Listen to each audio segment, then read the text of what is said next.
Okay. Hi. Welcome. And golly, is it ever Thursday? Hello and welcome to the Shark Stream. It's me, it's your boy, it's Gage. Hi, I am your host with the most. What do I have the most of? Appeal? I don't know. Hi, King DDD. Welcome to the Shark Stream.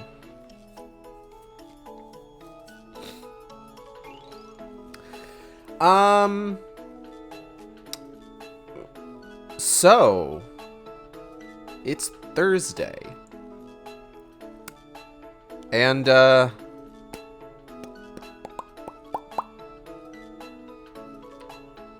guess that cat that catches mice in 10 Downing Street can now say that it outlasted another prime minister, huh?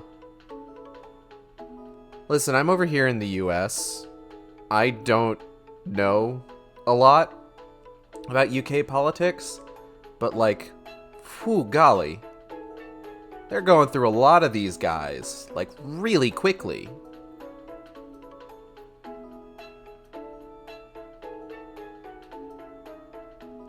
This is like, what? The third or fourth one or something? But we're not here to talk politics. Because, boy howdy, that would be a rabbit hole to fall down into.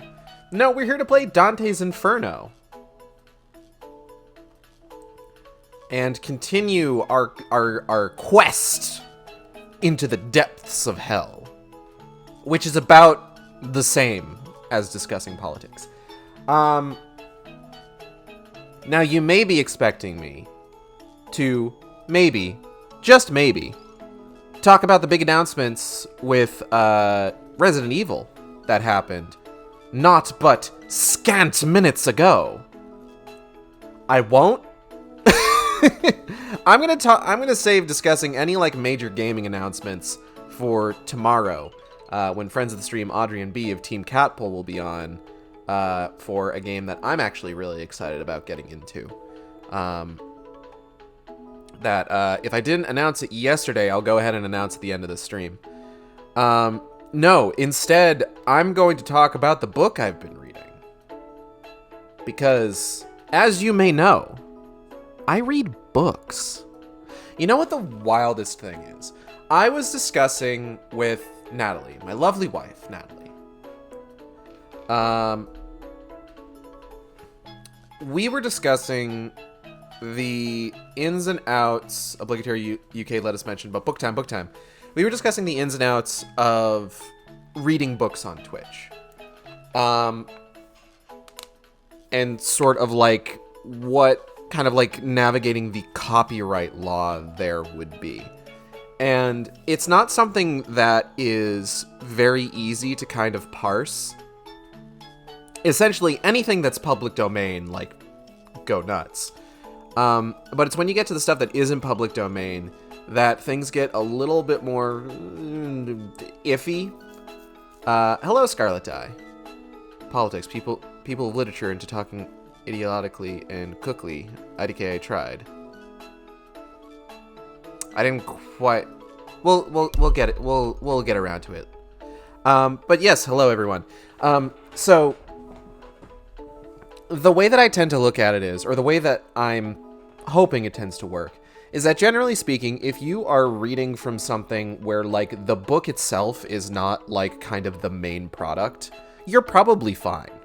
Like so far, the two books I've read on stream have been a Darksiders book and a Dead Space book. Neither of those are really like the big money maker for either franchise.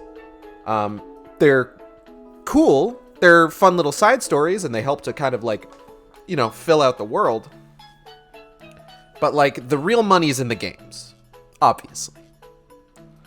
And that's what I'm kind of hoping for when I eventually get around to reading the BioShock novel, despite the fact that there is a new BioShock game seemingly on the horizon. And I was discussing this with Natalie, and I was just like, you know, if you were to read, like, Warrior Cats, or, like, an Anne Rice novel, the notoriously litigious, I guess, Anne Rice estate at this point, since she's, you know, dead. then that might be Nightbot. Nightbot, why are you doing here? Do I still have you, like, active? I don't remember Nightbot being, like, even remotely... Oh, yeah, you are still active. Get out of here. You're not supposed to be back here until Saturday. But like I was saying, just, like, you might run into some trouble there because, like, it's the words of the book, that are copywritten, you know? Like, you can make a case for, like, transformative works because nobody's going to read the book like you read the book. Nobody's going to read any of the books that I read like I read them. Or stop after every chapter to discuss their themes and events. But, like, it's an iffy sort of situation. So Natalie is just like, okay, well, let's pull some videos on, like, Twitch of people, like, reading. Because, like, obviously I'm not the only one out there doing it. I think I might have gotten the idea from somebody else. So we're going through a few videos. We find one of a person who's just kind of, like, sitting there, book in their hands, reading it to chat. Turns out they're reading a fucking Anne Rice novel. And I'm just like, oh, well, fuck it, I guess. I don't know how it works. Copyright law is stupid. But in terms of what I've actually been reading recently. So there's this book series that I've been following for years, like since I was in college, called John Dies at the End. Well, at the very least, that is what the name of the first book was. I think it's kind of just called, like, the John Dies series. John dies, like, a third of the way into the first book. He gets better, though. And they are a series of kind of, like, horror comedy novels, but, like, it's... When the horror is good, it's really good, and when the comedy is funny, it's really fucking funny. So, I have immensely enjoyed these books for years, and just recently, they released, as of, like, this past Tuesday, they released the fourth book, titled, If This Book Exists, You're in the Wrong Universe. I am maybe, like, a little over a third of the way through it so far, and I'm really enjoying it. There's a bit really early on, just after the prologue, where, like, for the first two chapters, the main character, David, as he's kind of describing the state of his life right now, he's talking about, like, the immense depression that he's in. He's talking about how he keeps, like, seeing his girlfriend, like, magically back in bed, and just talking as if, like, something terrible has happened to her. And then, like, midway through chapter 2, it's revealed she's been in Japan for, like, all of 20 hours. She was on a trip to Japan. He's talking like this girl died. And it's just like, no, she's in Japan for Comic-Cat. It's like... I'm sitting here just like, this fucking guy has me, like, reading about, like, this depressive slump that he's in because I think something terrible has happened to his girlfriend in, like, the 7 weeks between when the prologue takes place and when the first chapter opens. It's just like, no, she's out of the country for a little bit. It's fucking... She shows back up, and he wakes up in the middle of the night, and he thinks there's this, like, horrible creature standing in his bedroom. No, it's just a giant plush of the cat bus from Totoro. Just like, my guy. He mentions how he hasn't, like, filled out his depression meds recently. He's just like, my dude, you need to get on that. It's really good so far. I'm actually, like, me personally, as somebody who is following, like, kind of a handful of book series, I'm actually really happy that, like, all three, like, major book series that I follow, have gotten new releases this year, or are in the process of getting new releases. Locked Tomb got Nona the Ninth earlier in the year, read that, fucking fantastic. John Dies, that book just came out, in the middle of that, loving it so far. And then I think the, what's that series called? The third Grave of Empires book. I think 3 Axes to Fall comes out a little bit later in the year. And I'm really looking forward to that. So I am just all of this, like, really good, like, new entries and things that I really like. We're just getting, like, all sorts of, like, new stuff for. Let's go ahead and get into the game, kind of while I'm discussing all this. Since I've kind of just been sitting here talking about Book.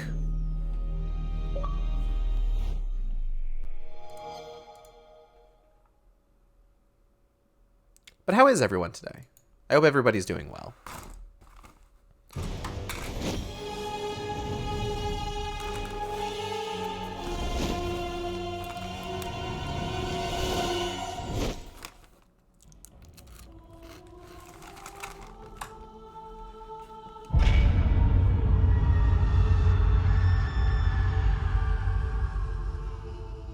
So last time, we completed the Circle of Greed. We got through Gluttony and Greed. And beat up our dad. And we have, at this point, descended into the Circle of Anger. Now, as we move into, like, these various circles past, like, you know, just like the first 4, Limbo, Lust, Gluttony, Greed.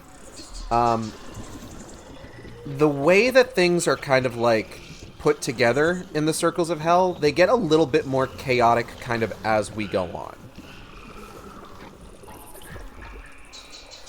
So, we had the river. So, right now, we are in an area where I believe we're going to be dealing with the second river that flows through Hell. Dante just throwing things at the wall after a point. Pretty much.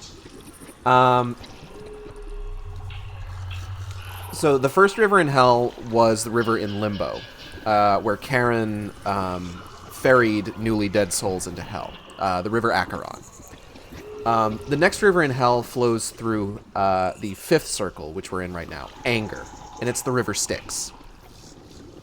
Now, an important thing to note, anger here doesn't mean that, like, you get mad, you go to hell. We're talking like a malicious anger. We're talking about taking that anger and weaponizing it to make others suffer. That's the kind of anger that puts you in hell. Now, the specific details of how anger works, I think everybody here is just mad and just, like, fucking with each other all the time. Hopefully we can find Verge in a bit here to give us some deets as to what the actual punishment is in anger. But there's another part of anger. And that part is called the City of Dis. Now, the City of Dis is classic hell. I'm talking fire, brimstone, like flames and everything. We're talking just like, when you think of like cartoon hell, like the kind of hell they'll show off that like people go to in like a cartoon from like the 30s. That's what the City of Dis is. So we're going to go ahead and move forward, because when we get to the City of Dis, there's going to be some important things that are going to happen.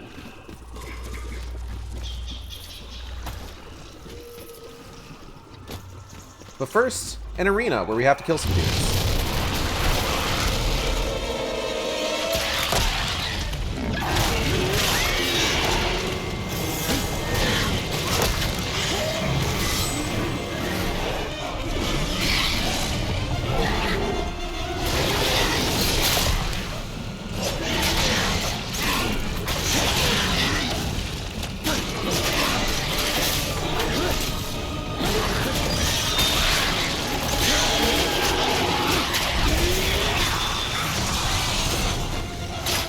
You know, I would say that, like, if there's any, like... Oh my god, that's actually very loud. Hold on.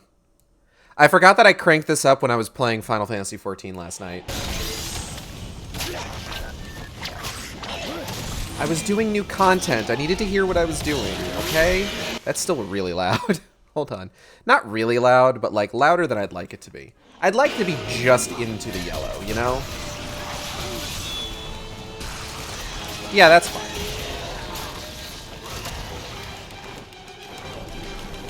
But I would say if there's any environment that's gonna have like a bunch of arenas to kill people in, it's probably gonna be hell. Like, that seems on brand.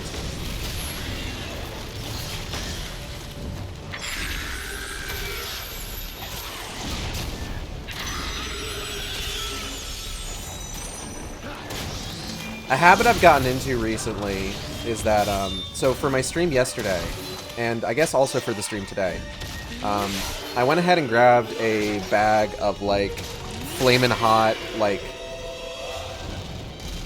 Cheeto fries? They're like it's like a corn snack in, like, fry shape. But it's from the Cheetos people. It's like Chester's fries or something. And a habit that I've gotten into... Oh, hey, there's Virgil. Maybe you can tell us what the deal with the Circle of Anger is.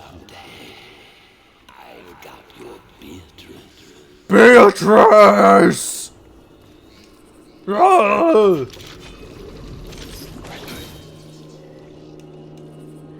But a habit I've gotten into has been... I've started doing the thing that, like, I know it wasn't She-Hulk that... Okay, Satan? I am talking. I know it wasn't She-Hulk that invented this, but I've started doing the thing where, I use, chopsticks to eat, like... snacks like this so that I don't get, like, the snack dust on my fingers. And let me tell you, shit's a game changer. It changes the game. Souls indignant, how many up there count themselves kings that here shall lie like pigs in the mire, leaving their condemnations far behind? Yeah, fucking tell it, Virgil. What does the distant tower mean? Whom does it signal? Across the foul marsh, a raft. I was doing that before She-Hulk, but that scans for her from what I know. Phlegius, the boatman. Boatman is a little generous, but we'll meet Phlegius. Yeah, I mean, like I said, I know that they didn't invent using chopsticks for snacks to avoid getting snack dust on your hands, but it is a game changer.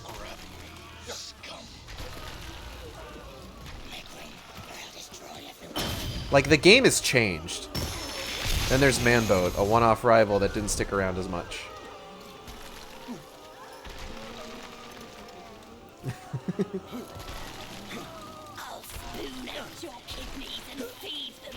Ain't Manboat that guy what's in the first episode of Batman the Animated Series? See, the joke here is that that's Man-Bat. I don't know if you get it. I don't know if you understand... like, the bit I'm going for here. Alright, hold on.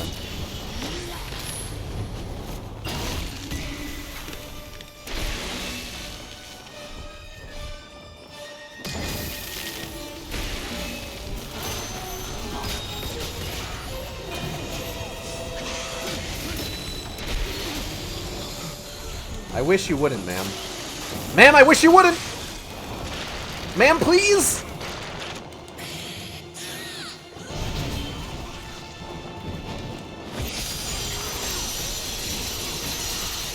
Girl, help!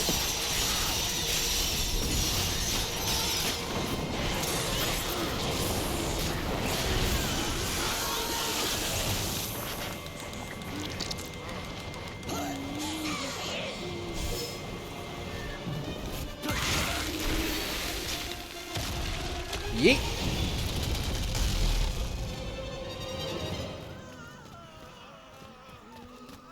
Nobody's happy about their situations here.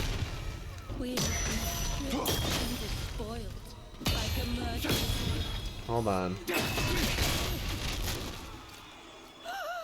Hello. The tribes of Britain Boudica. trusted me.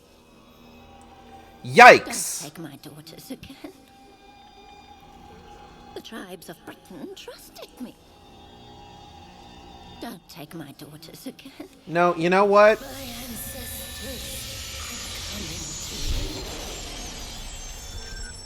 That seems like a reasonable response.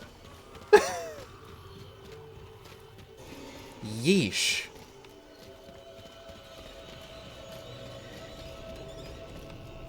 You know, it's kind of weird. Hashtag relatable. It's kind of weird, the whole, like, use of chopsticks. It's just, like, I kind of want to do it more now. Like, I want to go out and, like, get another bag of, like, flamin' hot Cheetos fries just so that I can keep doing it. Is that weird? That's probably weird. It's very novel, is kind of what I'm getting at. My man, now you have an excuse to buy fun chopsticks. I already have fun chopsticks, that's the thing! Well, I mean, they're neat chopsticks. I wouldn't necessarily say they're fun. Like, they're cool. They're reusable chopsticks that we bought because we tend to make sort of like a lot of dishes that like chopsticks can be used with. So it's just like, why not just kind of have these on hand, you know? Instead of like needing to wonder, hey, do we have like chopsticks left over from like the last time that we got like sushi or teriyaki or something like that. Next is a knife and fork for a candy bar. Don't tempt me. I'll do it. Chomp on a Kit Kat in the middle.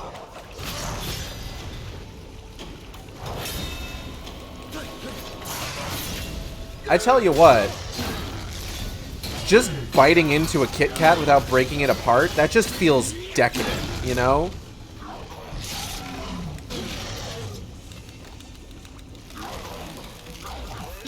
There's something that feels just like dirty about that. Like, ooh, I am invoking forbidden rights by just biting into this fucking Kit Kat brick.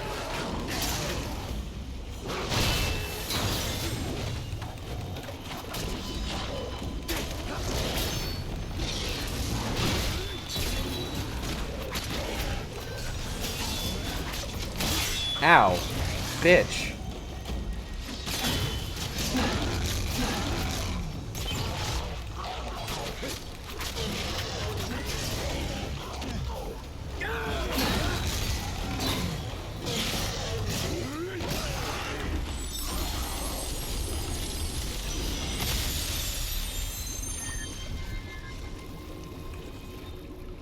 I always gotta put my Kit Kats in the fridge first.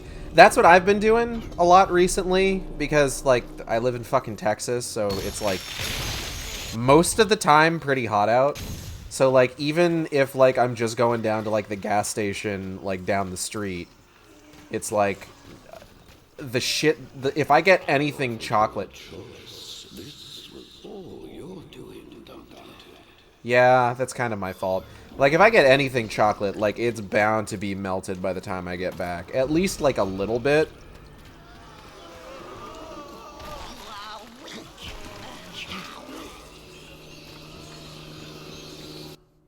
I would like to save my game.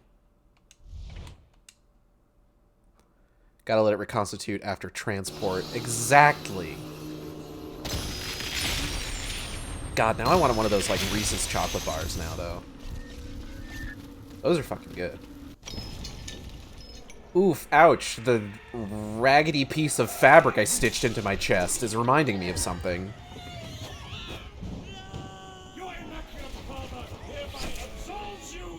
We came here to kill these heretics. We came to reclaim the Holy Land. Since when are heretics worth a Christian life? Enough!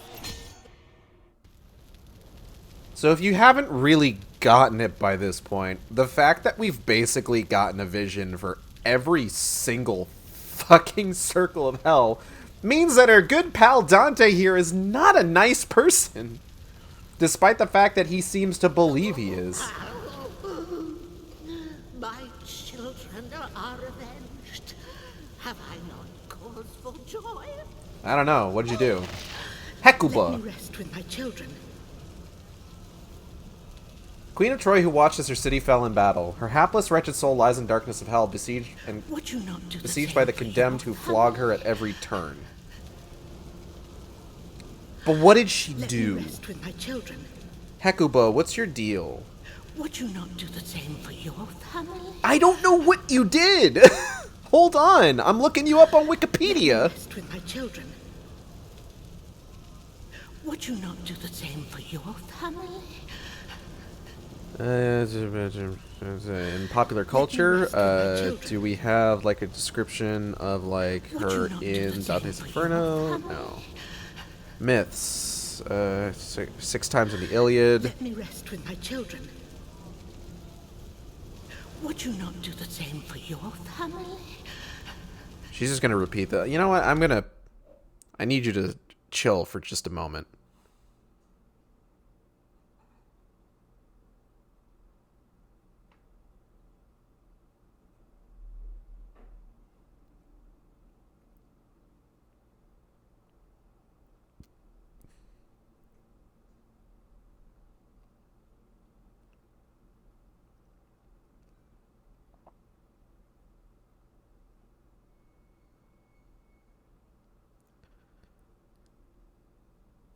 Okay.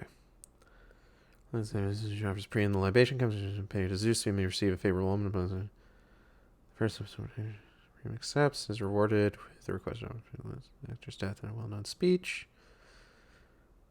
After the sack of Troy, Apollo, Hecuba's former lover, took her to safety and placed her in Lycia. He was the main character in 2 plays by Euripides.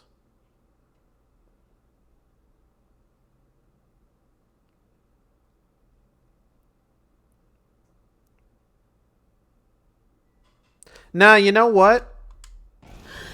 Let me rest with my children. Get out of here.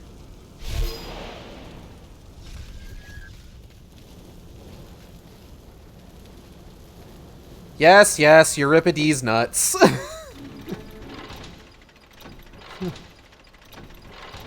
We get it. We all know it's coming.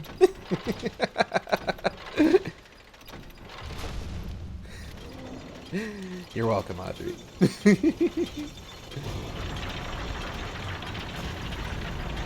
Ooh, we gotta go. We gotta go. We get. Now back this way.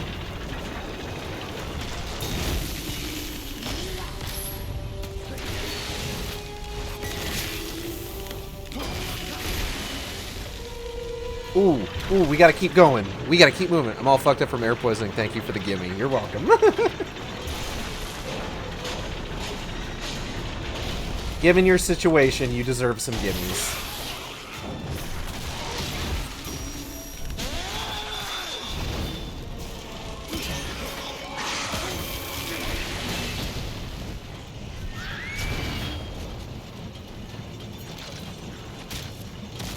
Oh, fuck, I'm gonna... Oh, I fucked this up. I fucked this up. I'm not gonna make it. Is this gonna kill me immediately, or do I have some time? Okay, I got some time. Cool, cool, cool.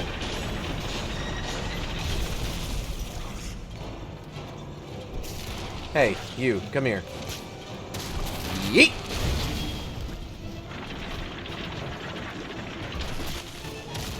Be gone! Be gone!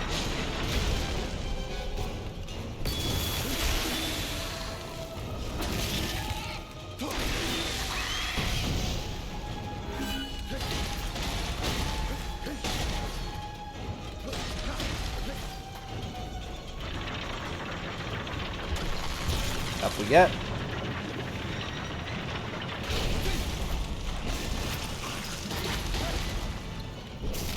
Come here real quick. No. Over there. Ow! Fuck. Yeet.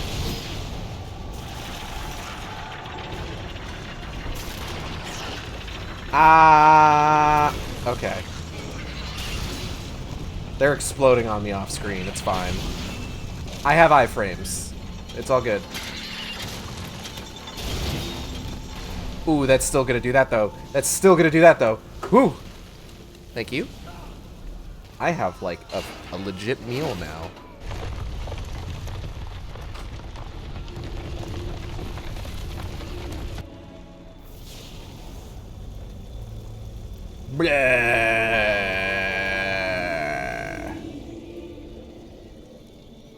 A boatsman. He's scooting along.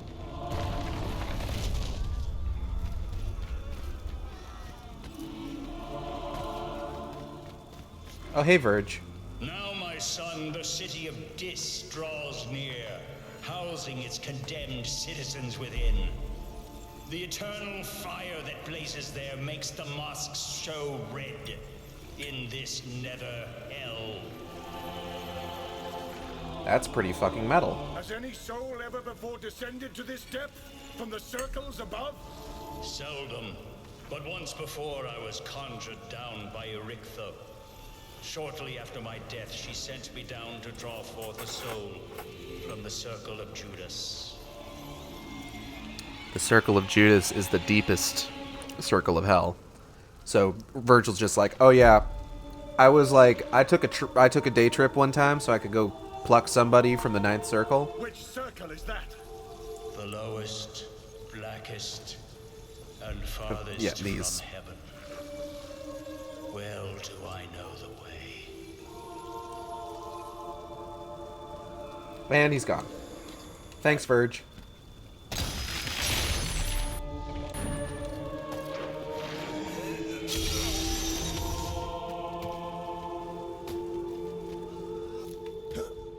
And down we get.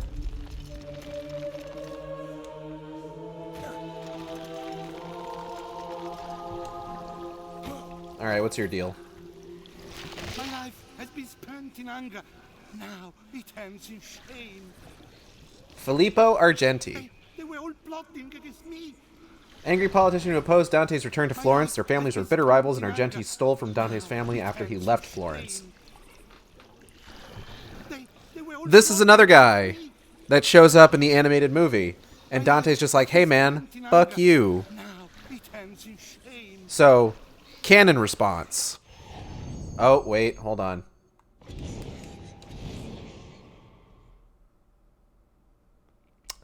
I accidentally did the absolve. And I did the regular absolve, so now I need to do the rhythm game.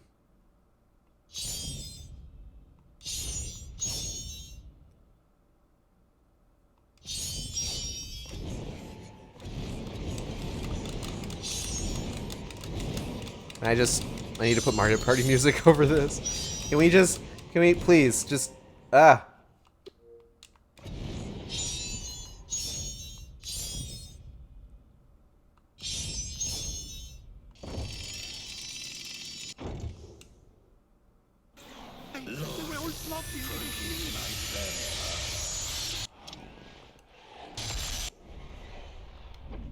I, like, jump off the side and, like, redo that?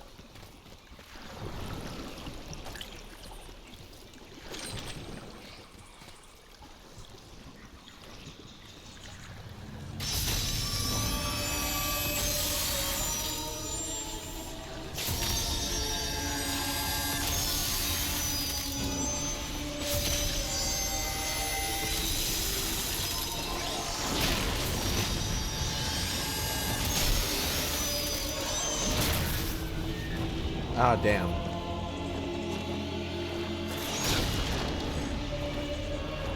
I want to see if I can, like, die and redo that, because I didn't want to absolve that guy. Now it's non-canon! God damn it! No, my canon run!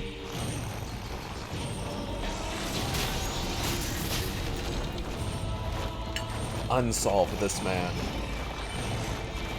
How long is it going to take for these guys to kill me?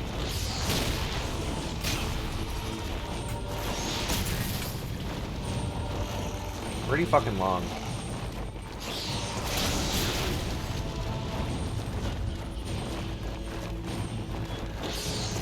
Come on, y'all.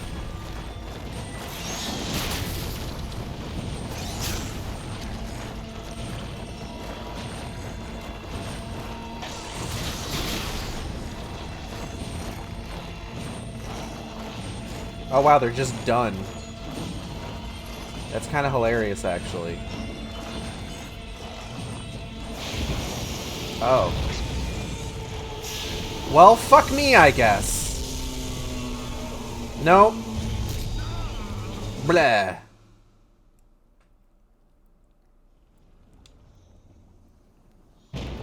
Okay, so we can't go correct our mistake, unfortunately. So I guess let's continue. So this is Phlegius. Like I said, not much of a boatman, more of a man boat.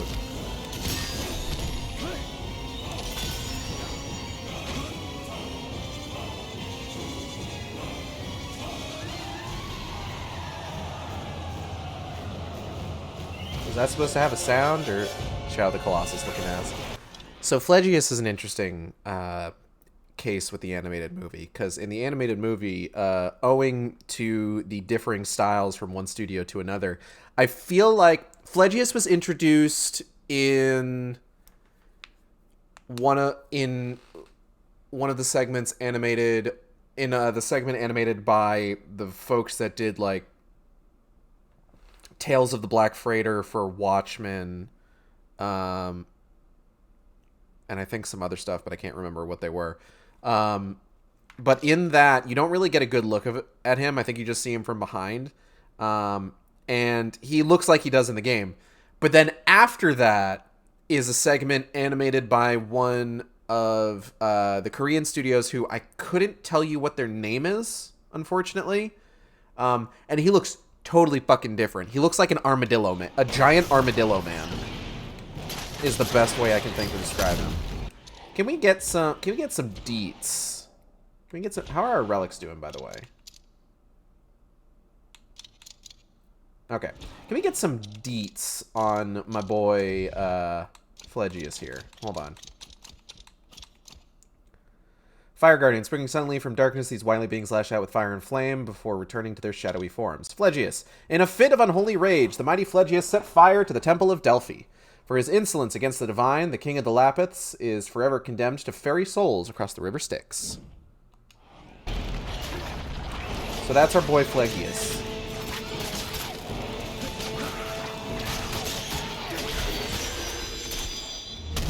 Whoa.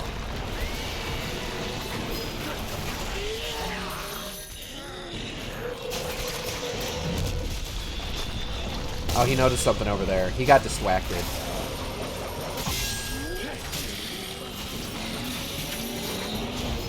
Ow.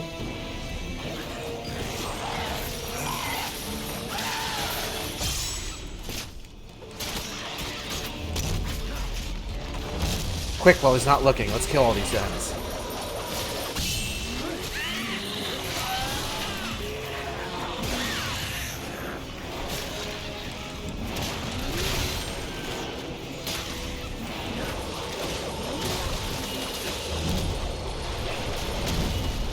Yoink!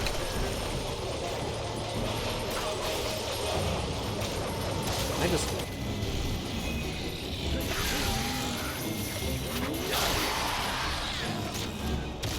Be gone!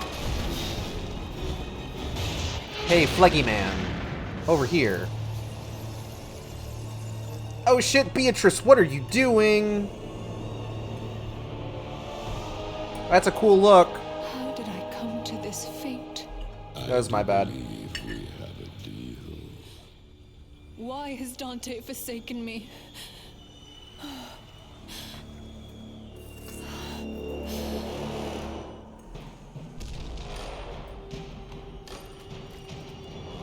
Hold on, I got a mouthful of pasta.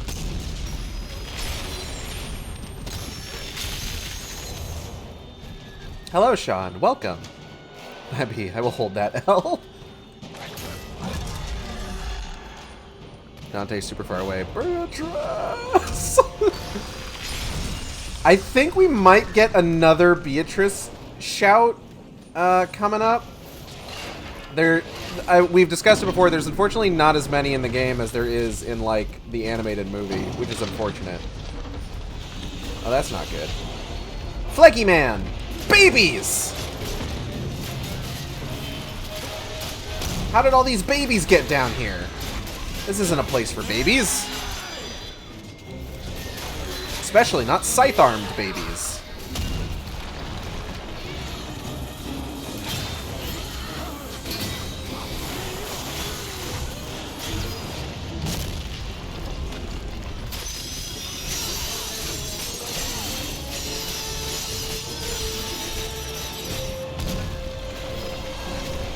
A gluton.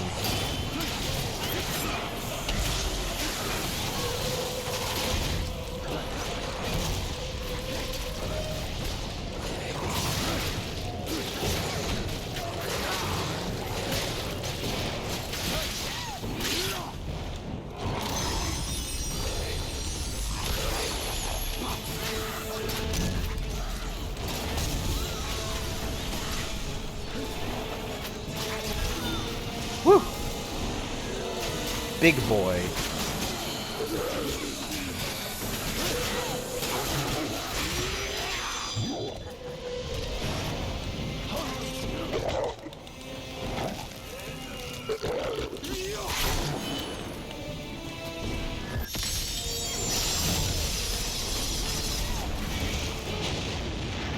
Okay.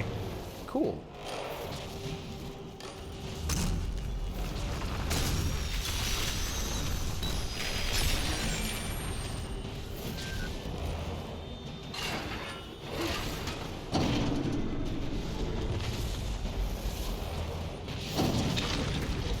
Ooh, don't like that.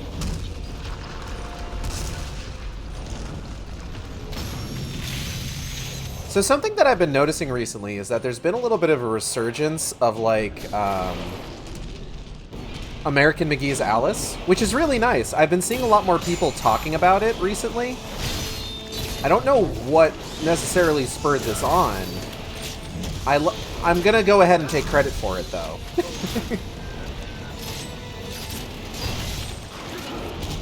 It was me. I did that. People are talking about it because of me, Audrey, and B's playthrough. Clearly. We did this. Just like how we convinced studio executives to make a TV show of it. I should crack into my Steam copy at some point. Absolutely. But, like, there's also been, like, I've seen more people playing it and, like, playing it, like, publicly, and that's a lot of mans. Fleggy Man, can you give me a hand here? Oh, wow. Okay. Hell of an assist. And then I think I also saw, like, there was a, like, really nice, like, statue that was released recently. Which, like, yeah, okay, if I had, you know, that level of disposable income that I wasn't saving for, like, anything else, maybe I would, but ow. I was on fire.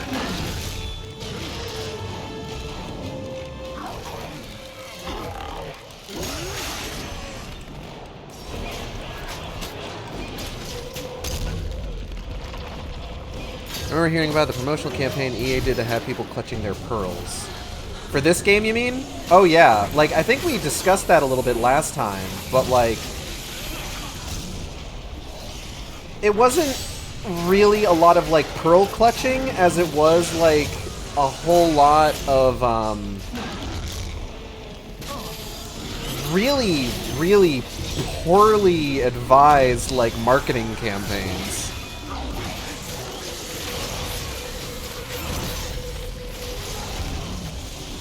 And ones that were, at points, kind of annoying. Encouraging people to act foolishly. Yeah, basically. Especially with regards to, like, oh, hey, at this E3, take some lustful photos with the booth babes, and you could win prize, or something.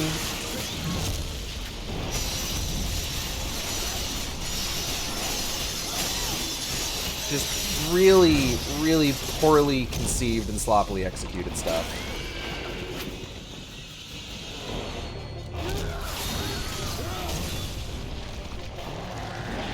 A gluton! Oh, Phlegius is back. Phlegius, I need help. Phlegius, my boy. Phlegius, my mans. Ow, ow, ow. Not cool.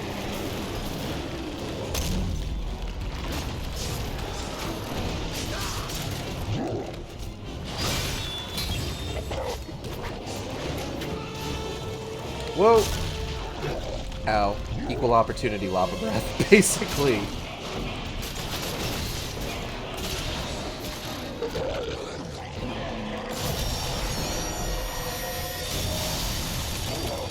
Oh, I died. Whoopsie daisy.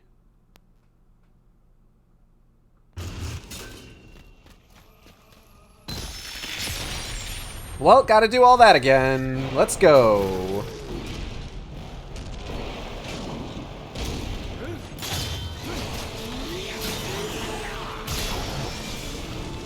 Maybe doing the thing that sacrifices my health to, like, cause, like, massive damage was not the best idea in that moment, admittedly. And seeing more VTubers setting up big ol' screens at conventions, so it's almost like bringing the Booth Babe thing back.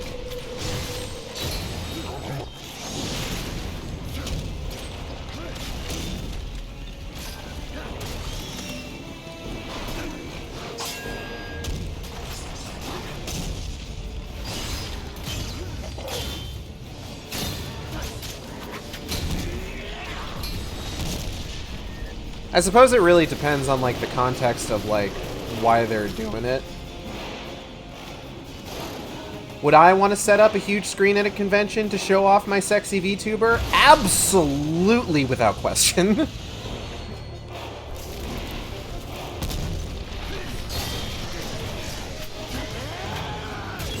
I will take that.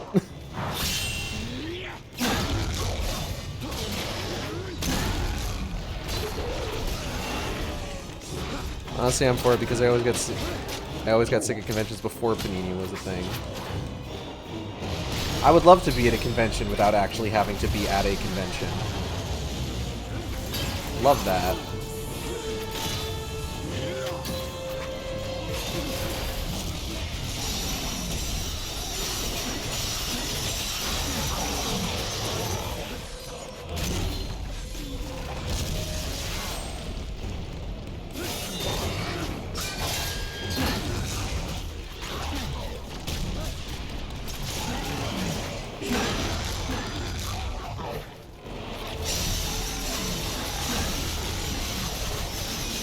Okay.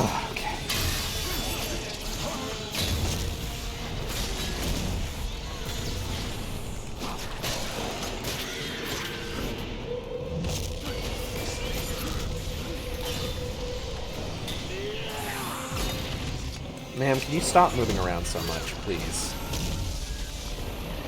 Kind of on board with VTubers on the screen. I mean, you still have creeps, but they're just touching the screen rather than a person. Yeah, there you go. Fleggy Man. The assistance, please. Thank you. Appreciate.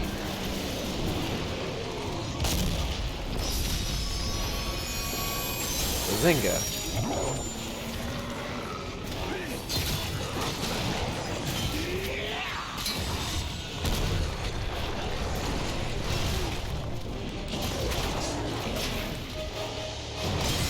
Fuck you.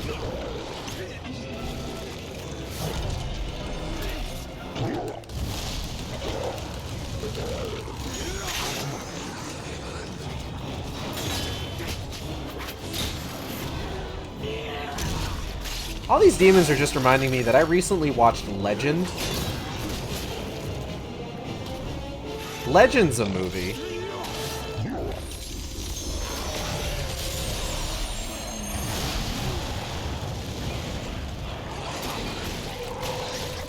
It's a pretty good movie, honestly.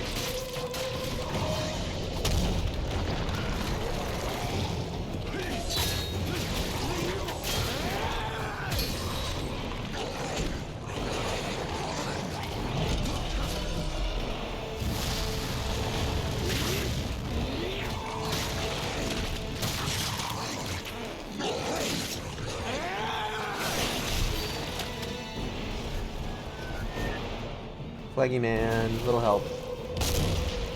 Thank you. Hello, sir. Ow. Rude. But not unexpected, to be fair.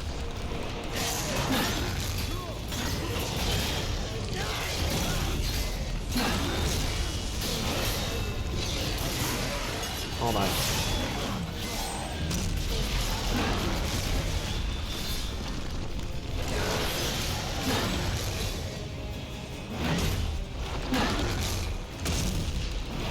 My dumbass was thinking it would be a Wizard of Oz situation. Oh, it almost certainly is. Like, 9 times out of 10, the people are probably, like, there. But, like, also, like, I could imagine, like, I'm thinking... I know that, like, someone like, Iron Mouse, I think, if I remember correctly, like, the person behind that character is actually immunocompromised. So being able to be there, like, in some, like, capacity without having to actually physically be there would be really beneficial.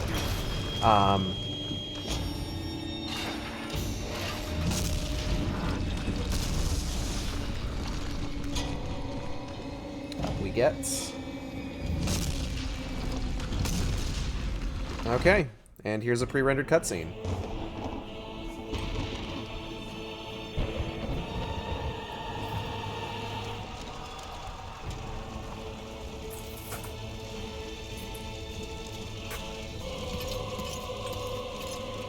Beatrice. When you had your way with that girl, you gave me to Lucifer. She wagered her soul that you would be faithful. Her faith in you was very touching, so I thought, just the girl for me. I owe this all to you, my friend. Okay, so yeah, Dante did obviously cheat on Beatrice, who he promised to be faithful to, but honestly, who makes a deal with the devil? Through your soul, give in to our union, and together So that's a pomegranate. we will regain paradise. We'll talk about that in a moment. Because that's actually a mythology reference. Don't do it.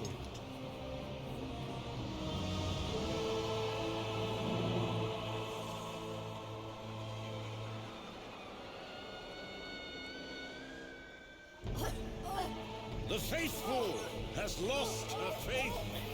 The incorruptible has become corrupted. The true innocent has given way to the sins of man, like all the rest before. Now, to be fair, she looks way better. And now they're going to make out with tongue. Oh, I can hear them slurping. Ugh.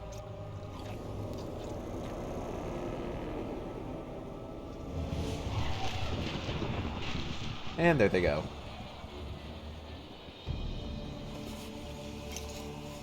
Damn, he doesn't shout it. Do we count Mephisto as the devil? If that's the case, Johnny Blaze and Spider-Man for sure.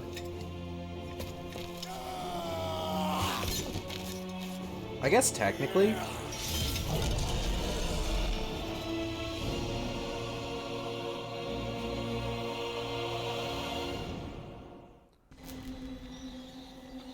So now we play as Phlegius.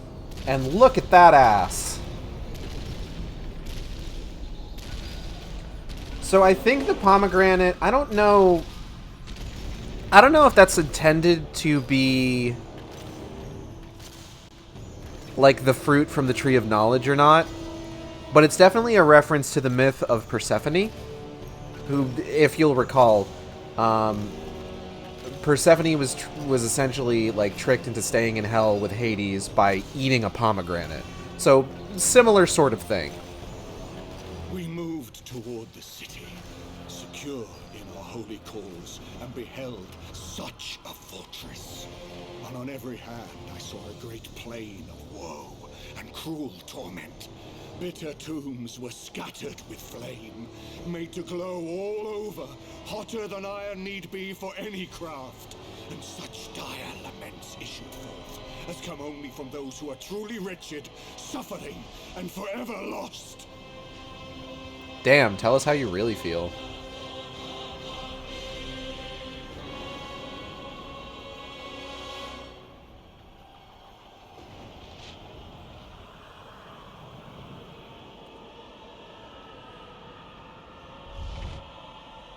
Press X to swing fist, press Y to stomp, press and hold B to breathe fire, while holding B, use the left stick to aim. Hi-ya! Hi-ya! No, I want to go in. Fuck off. So here we are in the city of Dis. What do you think is the average, like, rent for a place here? Because, like, this is a city. There's, like, skyscrapers.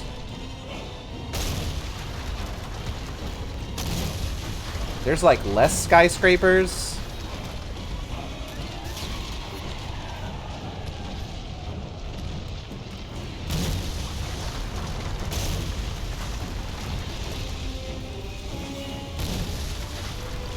None of these buildings are up to code.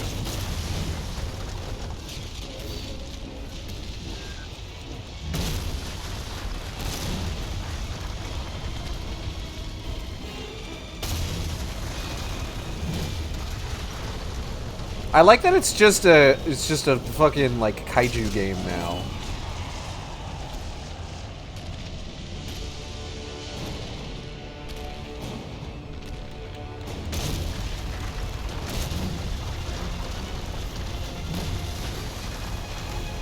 Fuck this bridge.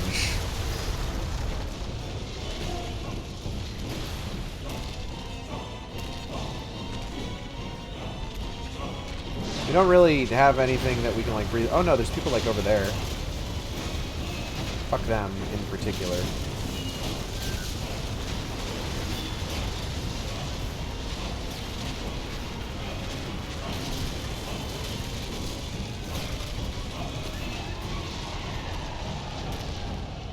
But yeah, like, you can see out in the distance there, like, this is hell. This is like the classic hell. And we're just wandering around fucking it up. Cause yeah, you know what? Fuck this place.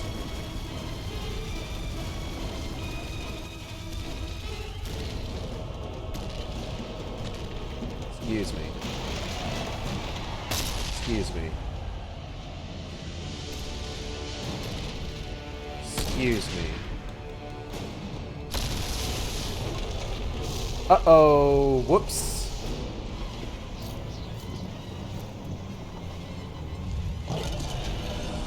See you later, Fleggy Man. You know what? He'll be fine. Oh, this reminds me, though. I should...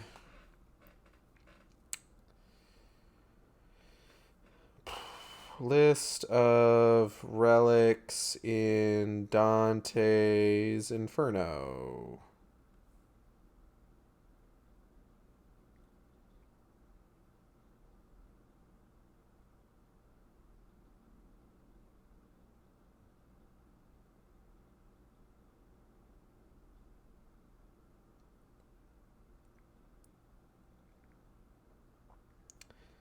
Because what was it?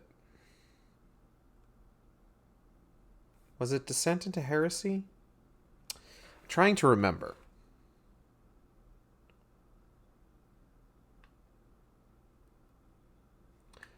We need to run through our relics one more time. Sorry, give me 1 second. Alright, Death's Blade. Karen's Ore. Yep. Eyes of Saint Lucia. Which one was that one? It was this one, right? Yep. Lord's Blessing.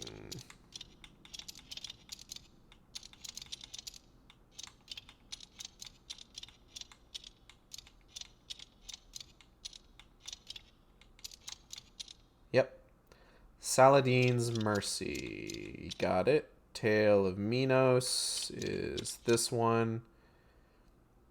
Francesca's book. Got it. Filippo's rage. Yep. Tristan's desire. Yep. Arrow of Paris. Yep.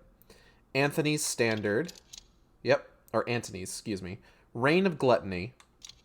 Yep. Azrael's apparent.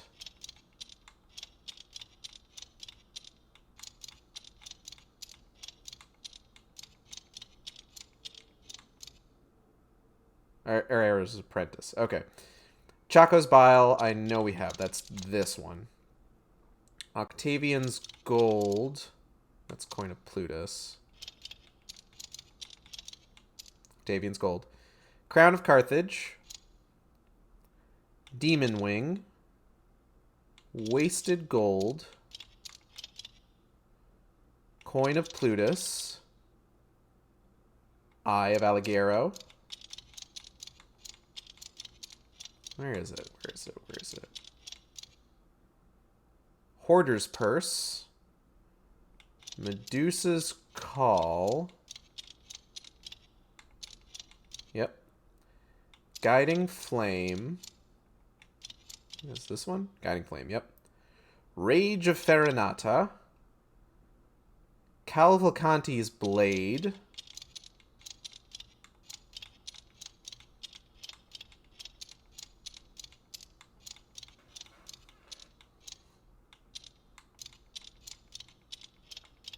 I think it's Cavalcanti's Blade.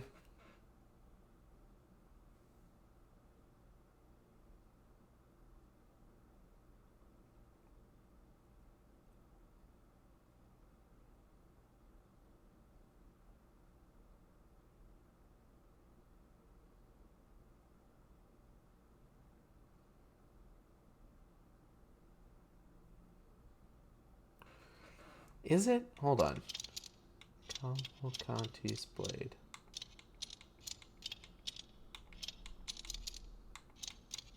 I need to be sure.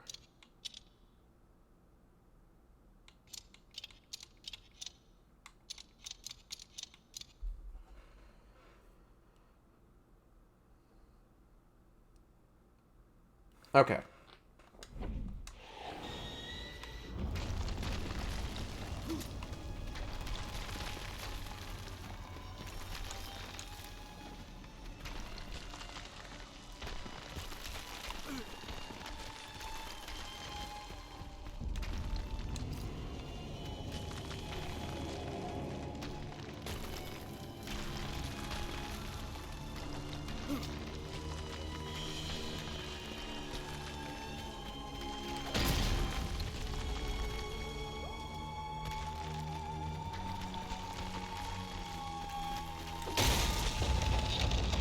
I think it would be neat to get, like, all of the, It's always neat to get, like, a new achievement on a game that I've played multiple times before, you know?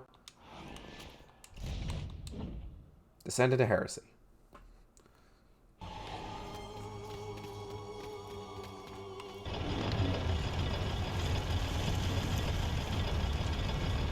Oh, hold on, I have, messages.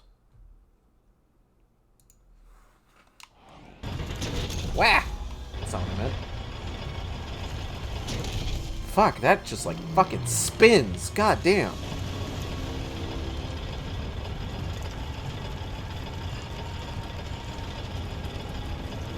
Good chunk. Oh, shit. Really?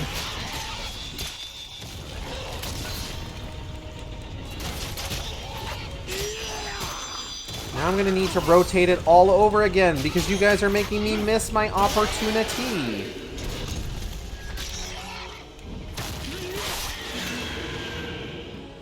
Gosh darn it all to heck.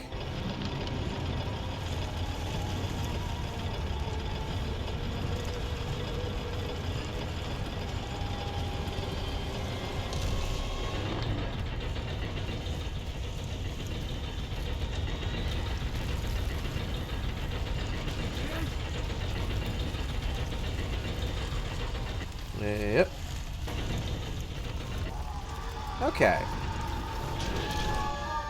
So we're going down into Heresy now. Heresy, I believe... We didn't really get an explanation as to what happened to people in Anger. I think they're just, like, in a boiling swamp forever. With just a bunch of other angry people. Cal777, hello, welcome. What a lovely place you got here. Yeah, it's great, right? So these are a bunch of tombs that heretics are, like, trapped in, and they're constantly burned. Like, just all the time. It's great.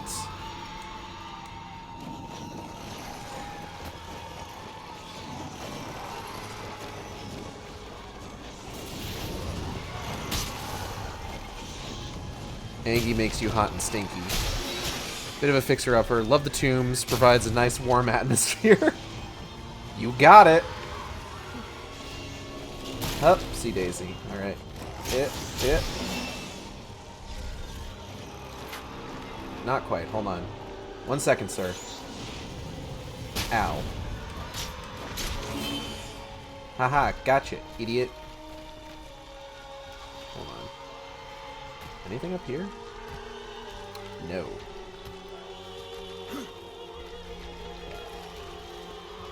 There's also the fact that, like, heated floors, classical decor. There's also the fact that if I remember properly, Heresy is also just, like, constantly being just, like, busted apart.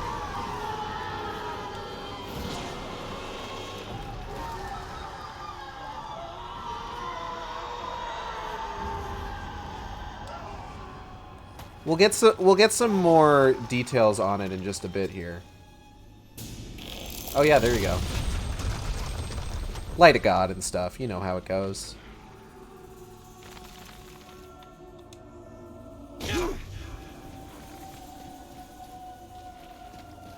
Alright, hold on.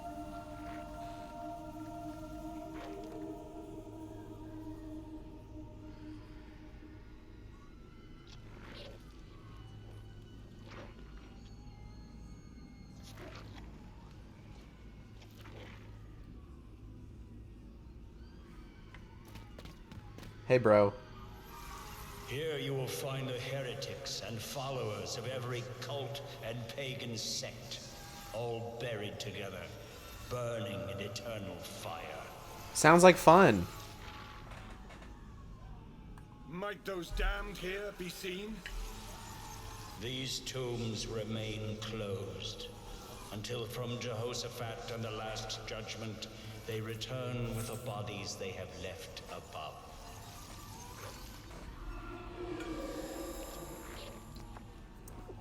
And he's gone.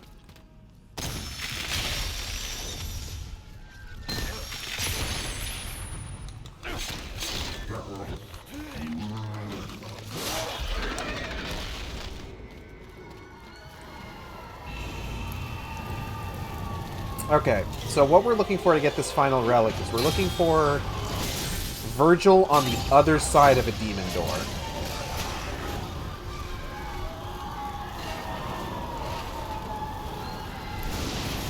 Roasty, toasty marshmallows. God, I could fuck with some toasted marshmallows.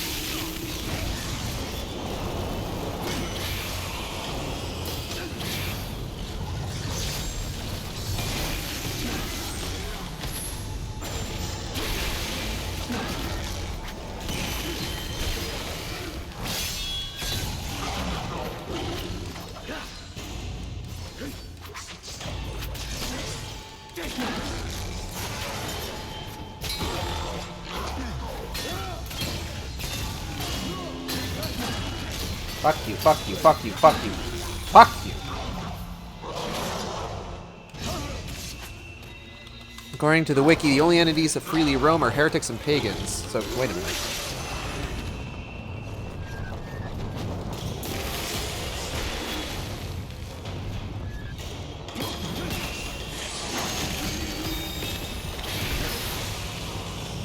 Hey, stop moving around. Cut it out. Bonk, bonk, bonk. If you deny God's existence or practice Buddhism, you burn in a casket. Yeah, pretty much. I mean, okay. So there is something to be said where the first circle of hell, Limbo, is reserved for noble pagans. Basically, people who did not believe in God or couldn't because of when they were born. But were otherwise like really cool people in life. Like they were fine.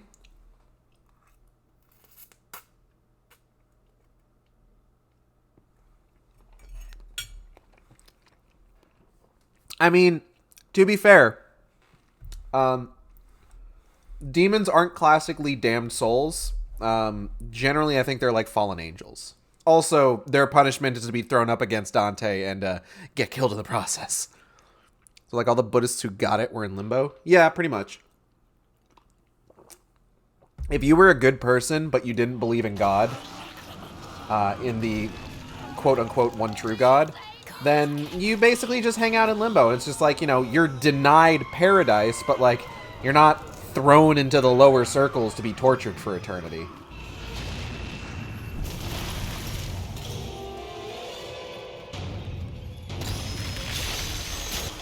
Ah!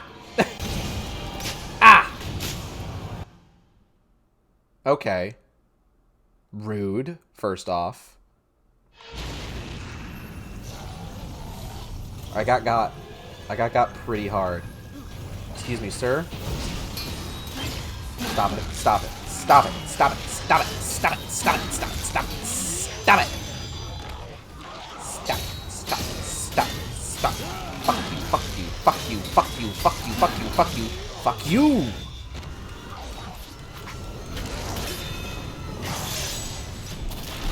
Ooh. Owned. Also, in the actual Inferno, this is a circle where Dante just said fuck it and put the Pope in hell. Yeah. I think there's a... So there's a handful of circles, and I think Heresy is one of the big ones where you can actually go to hell before you die. Please.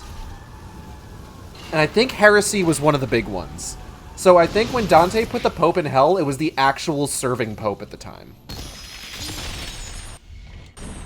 I want to say the same thing also happens with the ninth circle. Oh, beans. No, no, no, no, no, no, no, no. Stop it. Stop it. Stop it. Stop it. Stop it. Stop it. Stop it. Stop it. Stop it.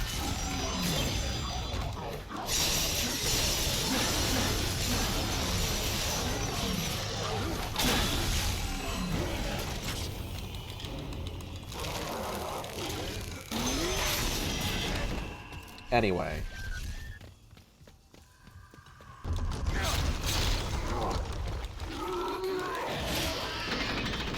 Oh, hey, there's Verge. How's it going, Verge? Alright, so, Virgil on the other side of a demon door.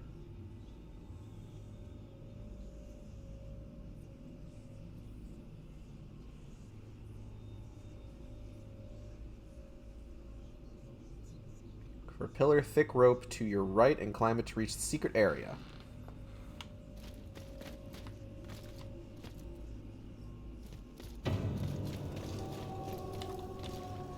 Oh, wait, I see it. Haha!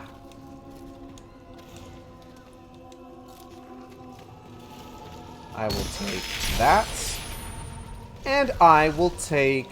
Where the fuck is it? This. And that's all the relics. I found a new relic, Cavalcanti's Blade. What's it do?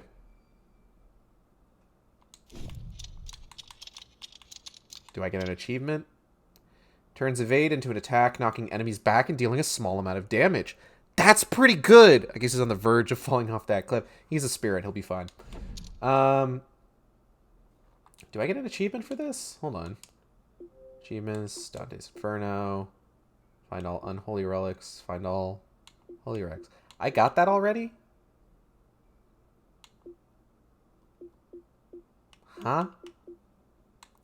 Silver. 616. 20 enemies use counter move. Defeat all enemies in case Hell Arena. Dark Forest without getting lost once. Upload single player Dante Gold Trial. Upload a 2-player Lucia and Dante Platinum Trial. Receive a vote of at least 4 stars on any of your uploaded trial. I can't get any of that shit anymore.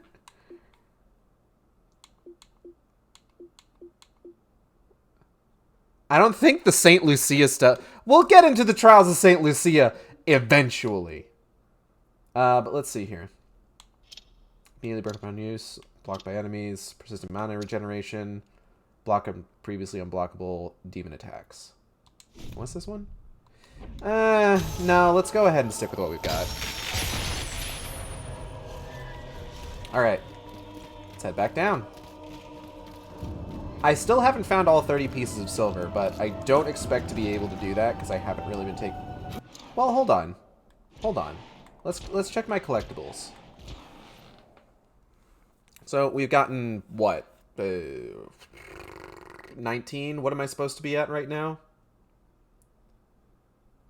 22? Okay, never mind. No, we're not getting all the pieces of silver. Hey, Virgil. Not long after my own death, I saw a mighty one come down and take forth from here a group of ancient shades. Our first parent, his son Abel, Noah, Abraham, and many others. The deep, foul valley trembled on all sides, and I thought the universe felt love. It's kind of wild that there were, like, a lot of, like, early Bible characters that were considered to be, like, in the sixth circle for heresy. Like, that's wild to me, because, like, if you go by, like, what's listed in the Bible, there really was only one God that they had, like, anything to do with.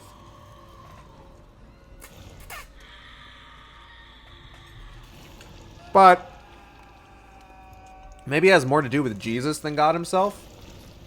Considering the reason that this circle, from what I understand, is constantly broken by the light of God is because of the death of Jesus.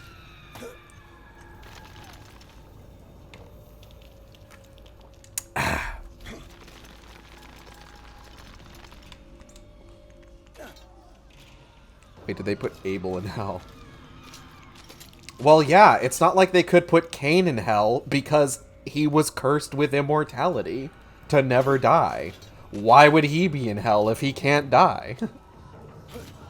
But yeah, no, Adam, Abel, Abraham, like, all these people who you wouldn't expect to be here were here. But then God's just like, no, you know what? Y'all are cool. And he reached in and he just scooped him up. Hey, hon. Oh, shit. Is that an Auntie Anne's pretzel? Oh, fuck. Thank you. They're cold, but it's from a guy that I know at work. I am no heretic. We had Oktoberfest at my job. Y'all, I made beer cheese. How was it? It was good. I also made brisket sliders. How were those? Those sound delicious. Really good. And then brisket shooters as well. Little solo cups filled with brisket and cheese. Oh, that's neat. And we had a beer tasting. Uh-huh.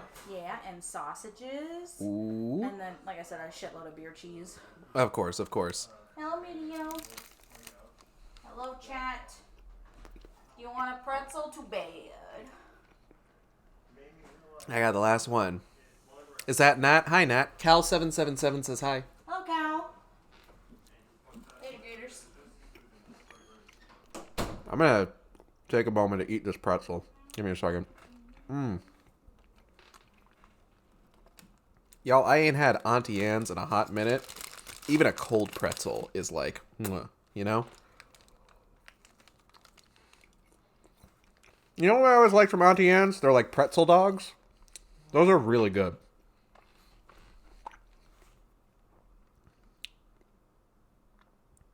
You give me a fresh one of those and just like, oh, that's it. I'm done.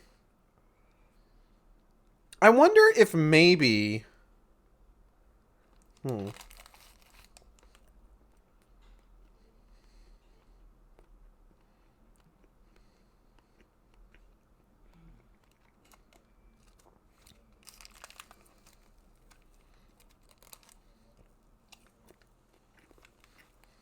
Because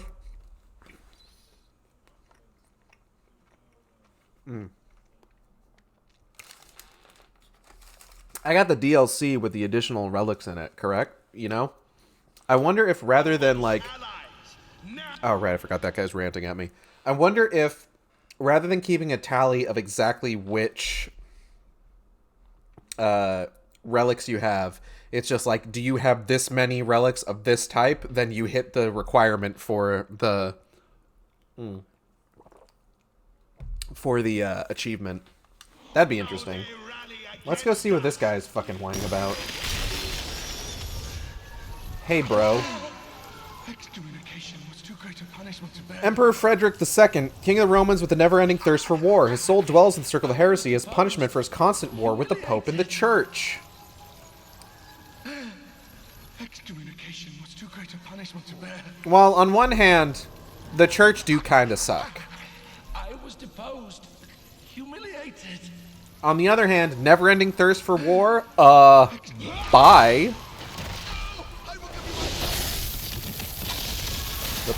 But the Pope is also here. A Pope is here. It should be noted. Maybe not the same Pope that we, I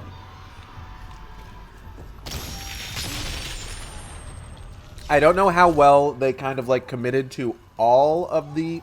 Well, no, there are people here who, like, knew Dante and his family in life, so... I tell you what, we'll find it... I'm sure we'll find a Pope here somewhere, but first we gotta...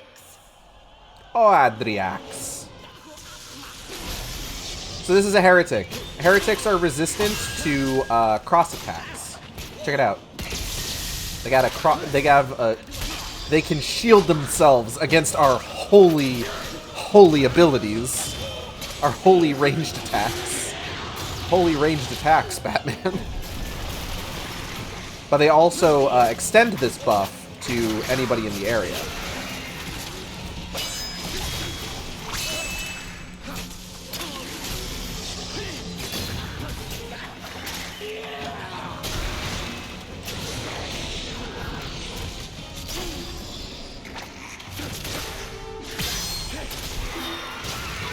Now, anybody who is buffed by boy got his whole dick out in this KFC. But anybody who is buffed by a heretic can still be killed with scythe attacks, but generally speaking, you want to take out the heretic first.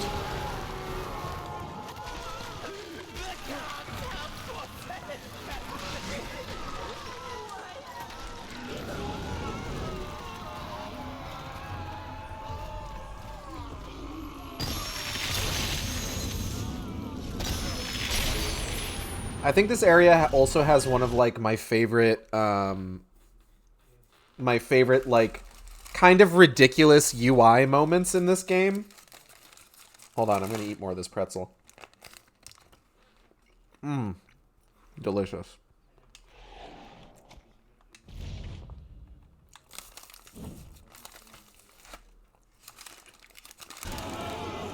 Oh.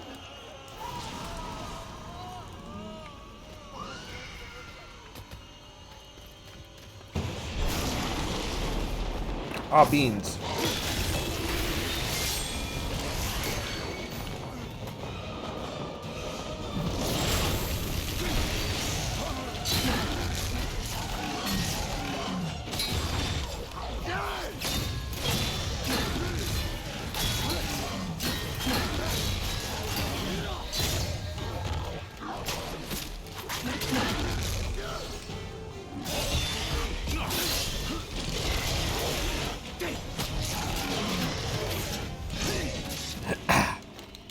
I got hit by that attack because I stopped to take a drink. Ah. Crap. No. Stop it. Can I still use magic on you? Hold on. Yeah, I can. Oh, that's a problem. That's a problem that needs to be solved right now.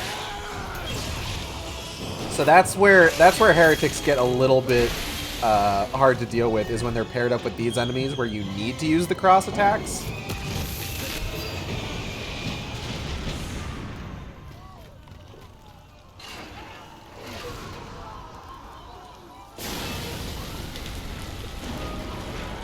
Orange juice. Sunny D, alright.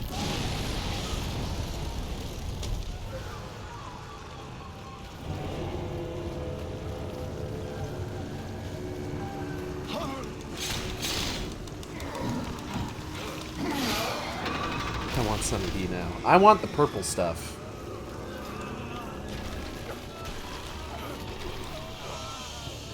I don't know. Purple stuff sound good. I could go for something purple right now. Hey, Verge. In this part of hell, Epicurus, with all his followers who make the soul die with the body, have their burial place. Fucked up. Poet, what sins have I yet to see? Tuscan, when you come before the radiant Beatrice, you Oh, will know your life's journey.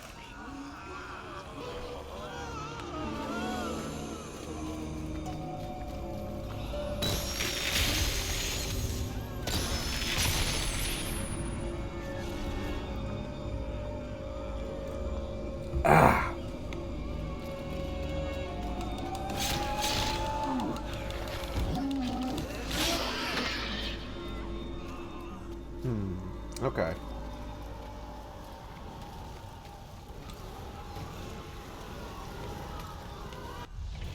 Sliders.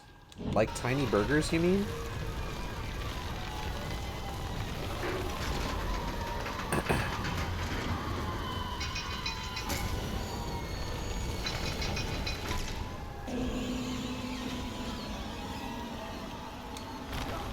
Oh.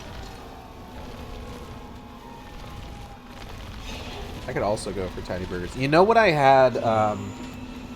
We had a Cheesecake Factory somewhat recently, and they had au jus sliders, and that was like actually kind of good.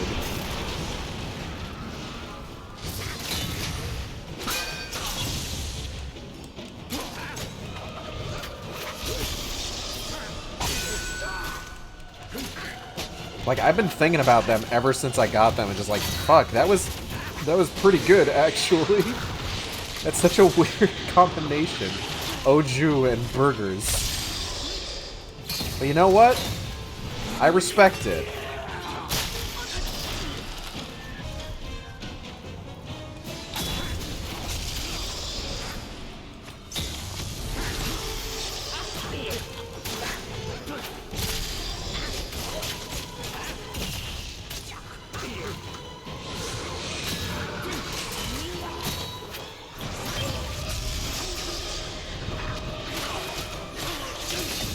Ow.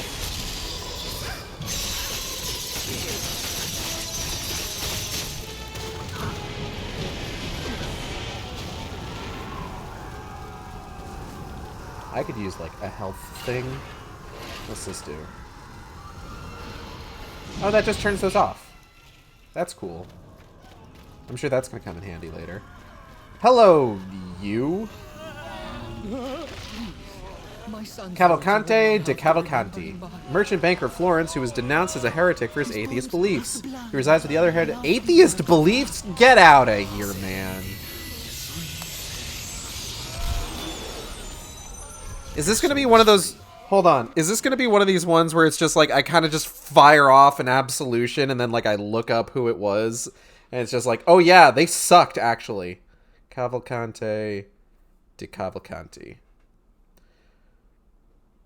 Florentine Epicurean, philosopher and father of Guido Cavalcanti, a close friend of Dante Alighieri. Cavalcanti was wealthy member of Guelph faction.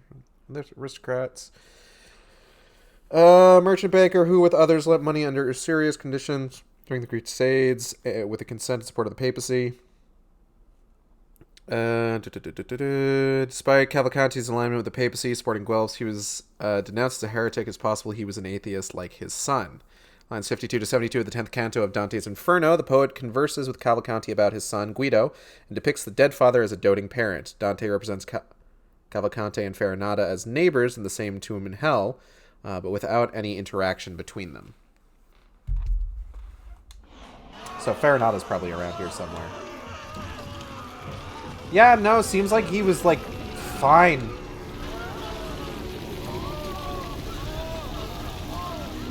Wait, so when he's talking about Epicurus being like, who say that the soul dies with the body, is he just talking about atheists? Like, really? That's kind of funny. What a dramatic way to talk about atheism.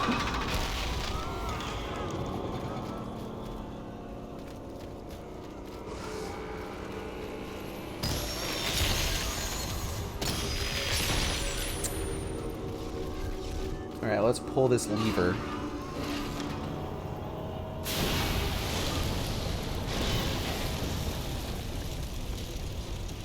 Fuck this guy. Haha! Owned, idiot. But if I recall correctly, yep. Alas, it is not enough. Fuck your head, Baldy. Fucking got him.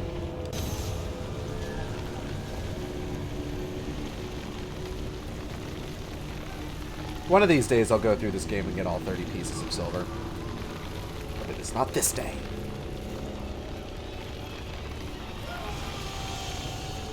God, everybody's whining so much. Get over yourselves. You'd think you were in hell or something.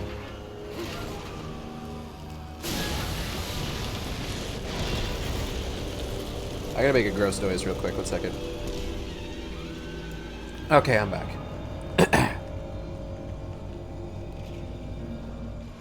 let me just push this bad boy in here. Haha! Wisdom of Saint Lucia. Your time here has come to an end. Go back the way you came from. The game couldn't figure out a better way to tell you you need to backtrack, so it's just like, hey, idiot, get out of here.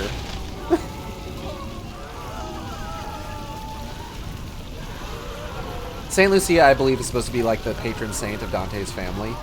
And she is also the second playable character in the downloadable content, The Trials of Saint Lucia, where you can, like, make your own, like, challenge room, and it can be played with up to 2 players.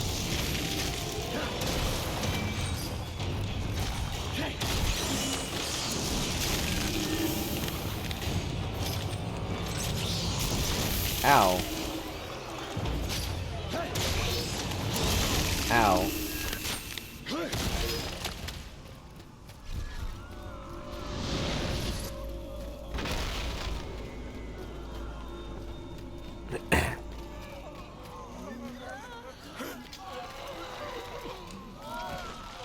It's something we're going to take a look at probably once we're done with, like, the main story, because I think the first time that I played this game had, like, so many fucking issues when it first came to backwards compatibility. I remember trying to play it and, like, none of my DLC was loading in, which was a problem, because you can't use any of your old saves if you don't have the DLC that were used in those saves.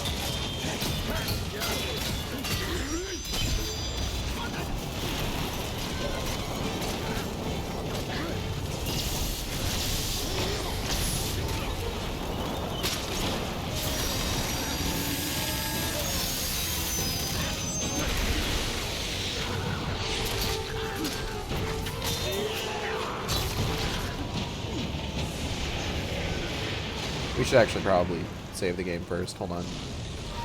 Let's go do that. Pa, pa, pa, pa, pa.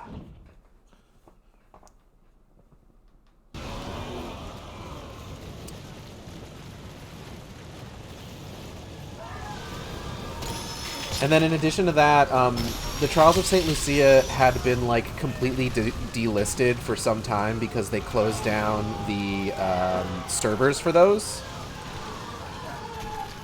So because it was delisted, when I wanted to go back and, like, get all my DLC, which I ended up needing to, like, buy it on another account that was connected to my Xbox, because it wouldn't let me buy it because it thought I already had it. I wasn't able to get that one, so that was just something that was, like, no longer available to me.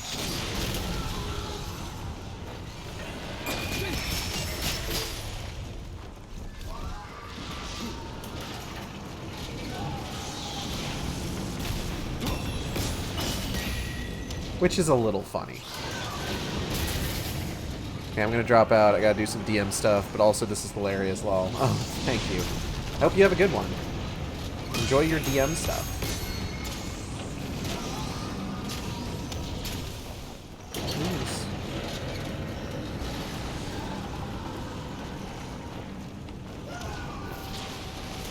Hope you catch more streams. You're fun to watch. Oh, thank you.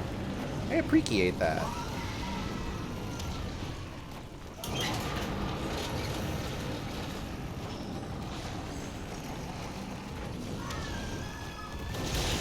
Oh, please go away, fire.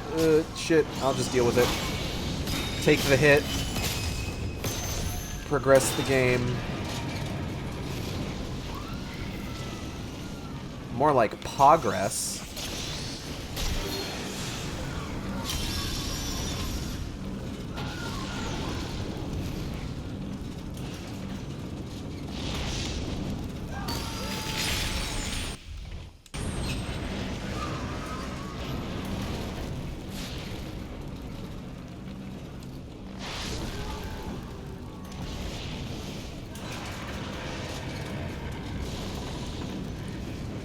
Furry stream, more like progress. I get it! This guy seems like a fun person. This dude who's screaming somewhere, somehow.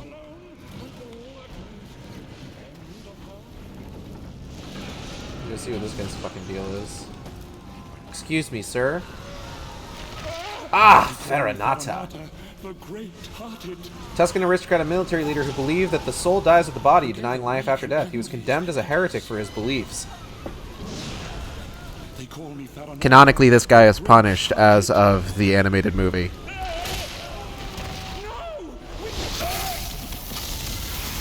Wicked spirit. So, fuck him.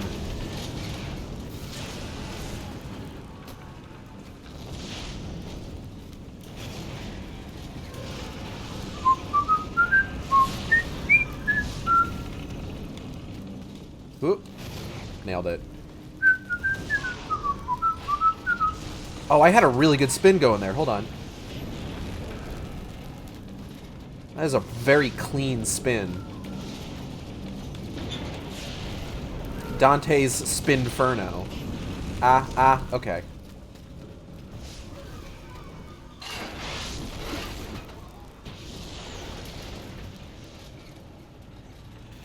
I guess I'm probably going to need to come back this way.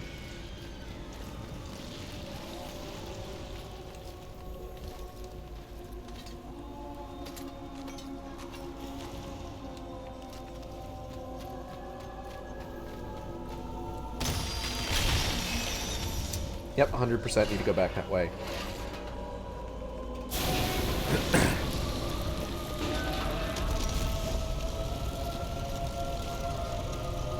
Bro, fuck this guy for real. Own.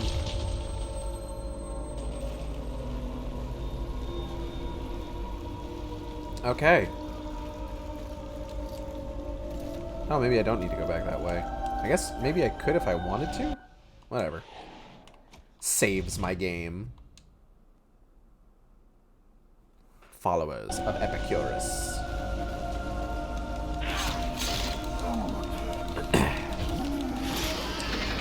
More like Epic Curious.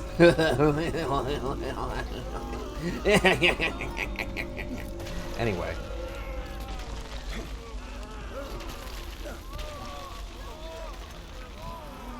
Thank you for enjoying that laugh. I will never make that noise again. I hope you had fun with it.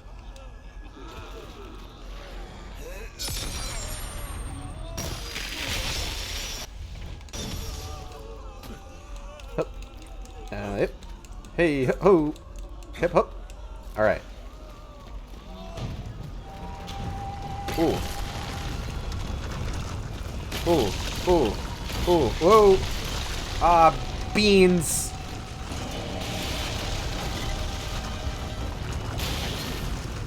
There's a line in the animated movie about how Christ's death forever breaks this circle. And this is sort of like the kind of thing it's talking about.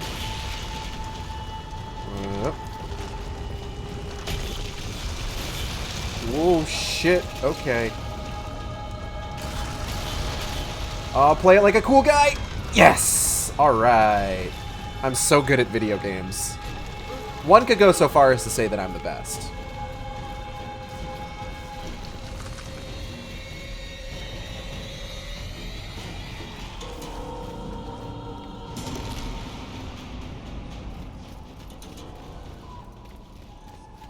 Hey, Verge. How go it?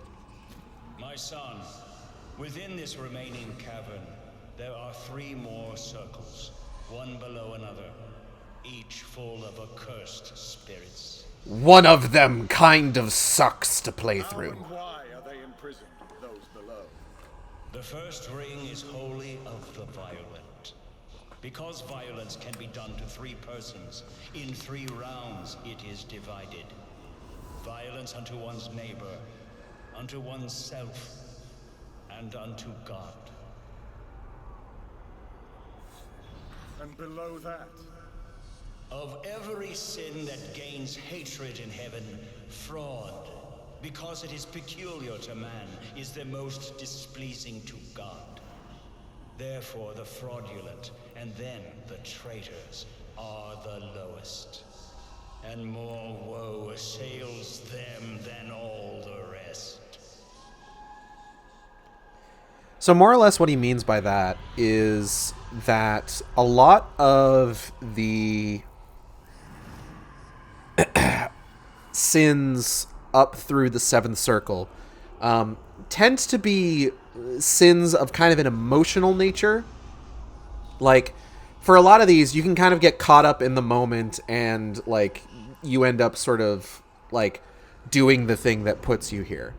But when you're, like, being fraudulent or you're a traitor, that's a choice you make. It's kind of what that means.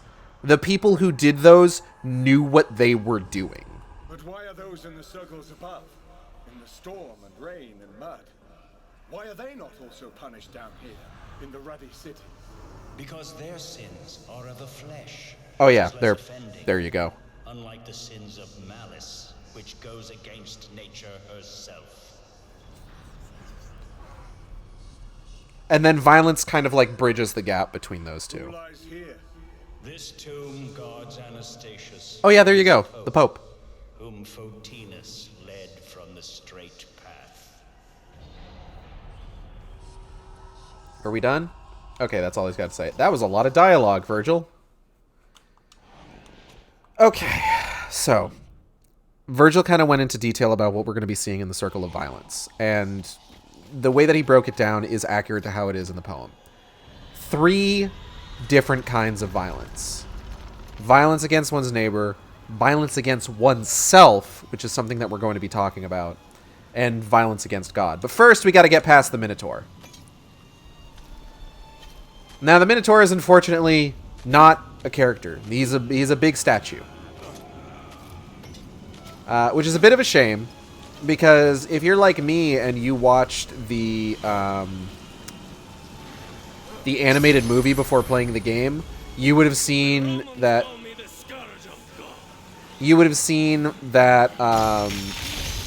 Dante actually goes up against the Minotaur in the animated movie, and it almost plays out like a boss fight, where it's just like, Dante, now, while he's blind with rage. But no, he's a statue in the game. A bit of a letdown, but Let us end our feud and rule together. who's this guy? Please, Oh, Attila! on my own blood.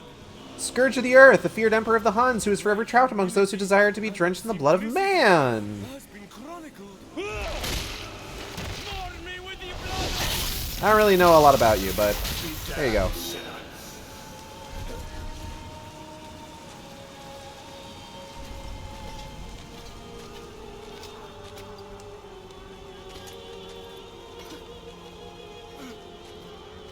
Now, part of this may be, like, you may hear, like, those various kinds of, like, violence, and one of those may stand out to you, specifically the act of violence against oneself. And it is exactly what it sounds like. And we're going to be getting into some of the details of that, because you have to remember, Dante's Inferno is, among other things, a Christian poem.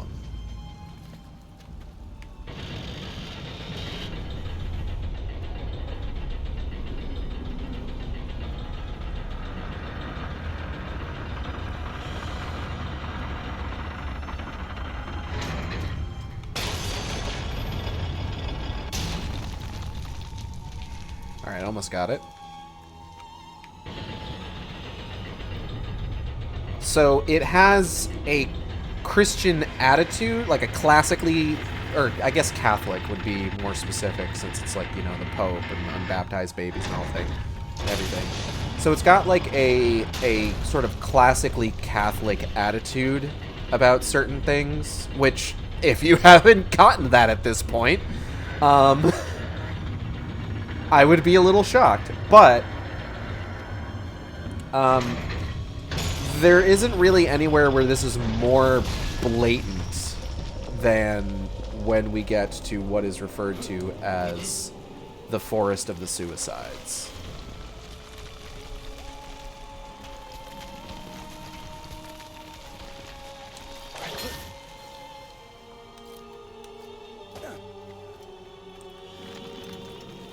But first we need to get through a bunch of people drowning in the blood that they spilled in life, as we make our way through the section of violence against one's neighbor.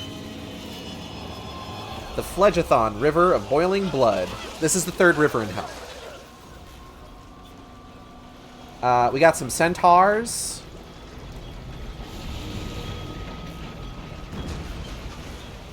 They look like classical centaurs and not like the weird alien-esque big-tittied centaur from the animated movie. In violence, wounds and death are Let's hear it for centaurs. neighbors. This ring torments those who murder and plunder, and every soul who wrongfully smites another. Cool. What is their punishment? Within this river are those tyrants aptly punished in a boiling blood.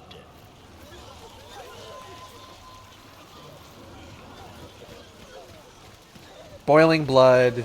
They spilled the blood of others in life, so they're condemned to just writhe in this river for all eternity, basically. I don't know if you've noticed, this poem is big on irony.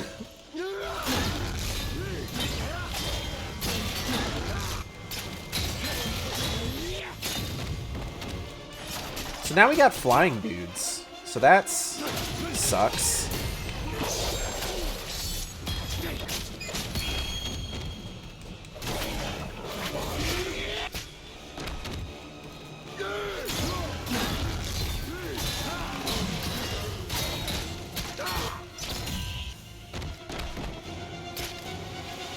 I just...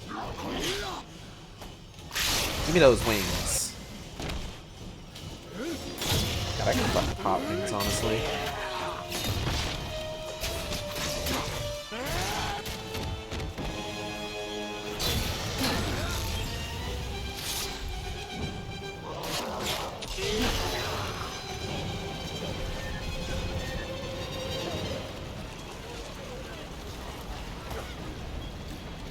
The centaur in Dante's Inferno that helps him through the Phlegethon has a name, and I don't remember what it is.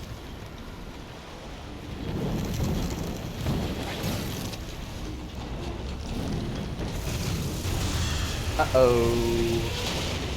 Demons.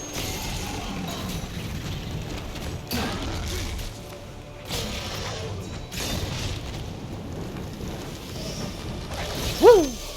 Haha. Eat shit, demons. Bye.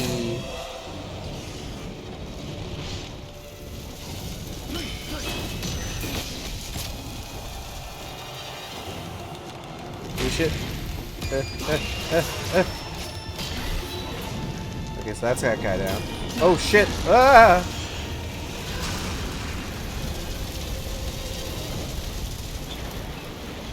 Is there anything else over here?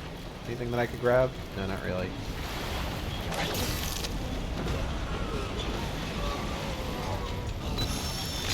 Get this.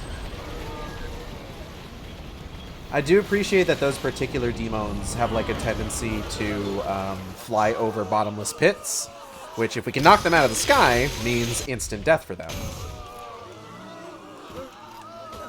Which, ooh man, sucks for them, but like, hey, it benefits us. And at the end of the day, isn't that what matters? That we benefit from it.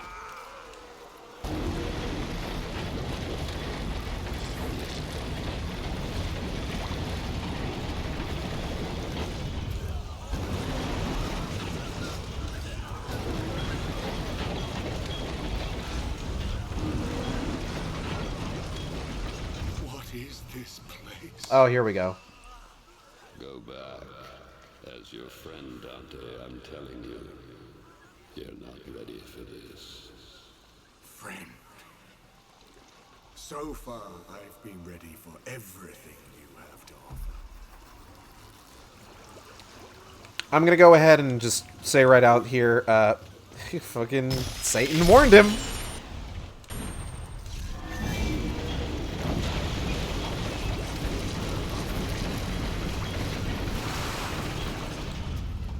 Okay, so let's see what the Wood of the Suicides. Let's go ahead and see what Virgil has to say first. One may lay violent hands upon oneself, and therefore in this place, those who deprived themselves of their lives repent in vain.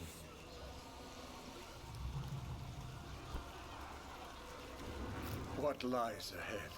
Look well, and you will see things that make my words incredible. And that's all he's got to say. Okay, so we need to take a moment here. And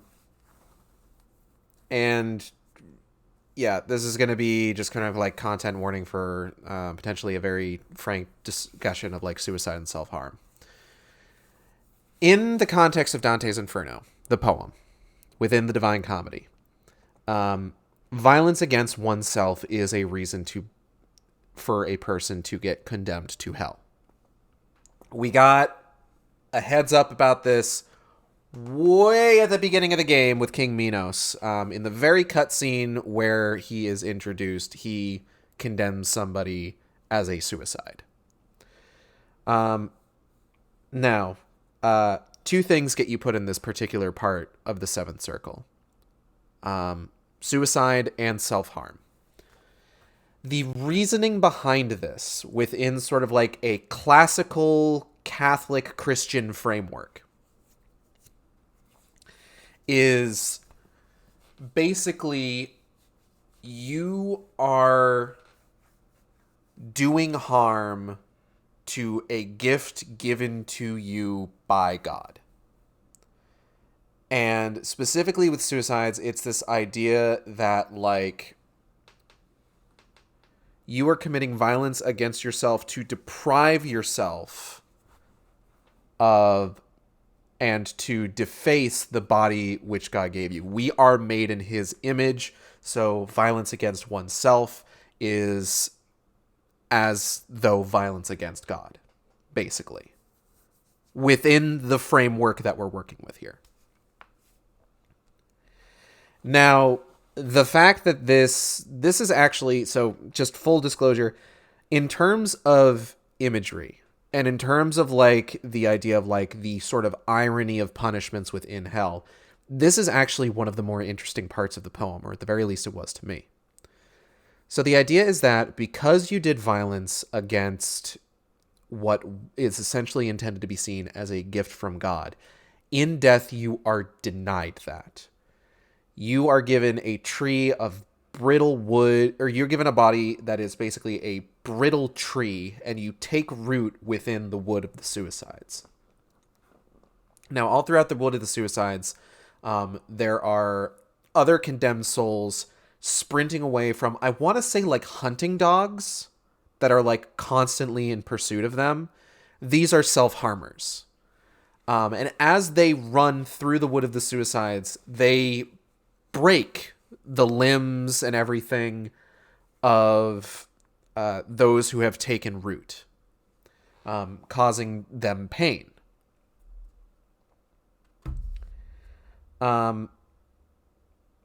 It is, of course, a very difficult thing to sort of grapple with, but again, classical Catholic Christian framework. Suicide was seen, is still to this day seen as a sin. And just, you know, always try to, like, talk to somebody, you know? If you're having thoughts like that, like, I feel like just because of what we're about to do and because of what we're about to see here and what we're discussing, it shouldn't remain unsaid. If you're having these sort of thoughts and you're dealing with this sort of thing, it's always important to reach out to somebody. If not a therapist, then somebody that you know, that you can trust, that you believe will, you know, talk through it with you, sympathize with you, and everything. This sort of thing sucks to deal with. You know, I'm not, like, I can't say that it's the sort of thing that I deal with, but I know people who have wrestled with this sort of thing, and it's tough. That being said, we're about to go through a video game level with a bunch of AoE attacks and a boss fight. So it's a little weird to kind of, like, come off of that and then go back into just like, yeah, hack and slash God of War style gameplay. Let's fucking go. This game's kind of fucking weird. This is sort of what happens when, like, you make a game about Dante's Inferno. It's just like, eventually, yeah, you do have to kind of tackle the Wood of the Suicides.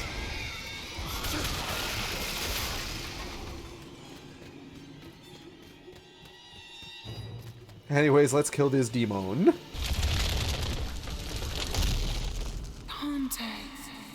So, like, you can see, like, the bodies of people, like, in the trees. Like, up to this point, hi Gage, how's hell's hell going?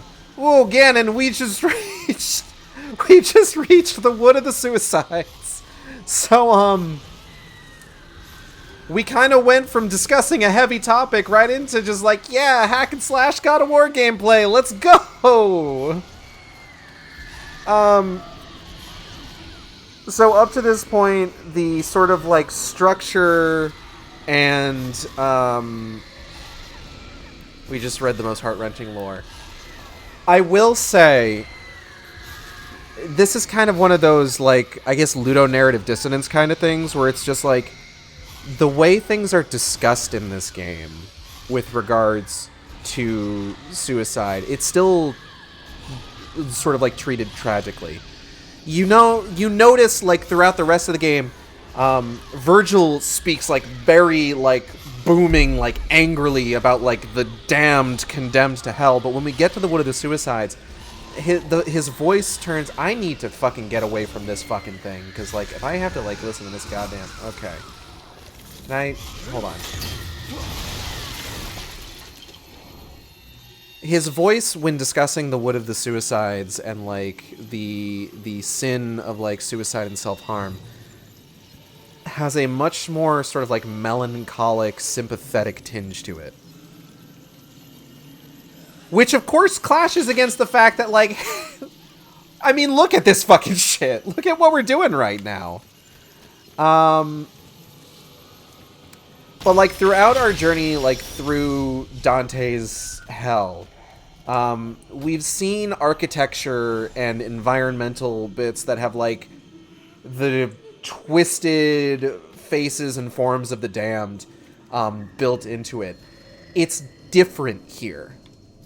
Because, like, while most of that is, like, essentially visual flavor, there's a reason that, like, the trees, the branches, they all have these sort of like human-like figures and features to them.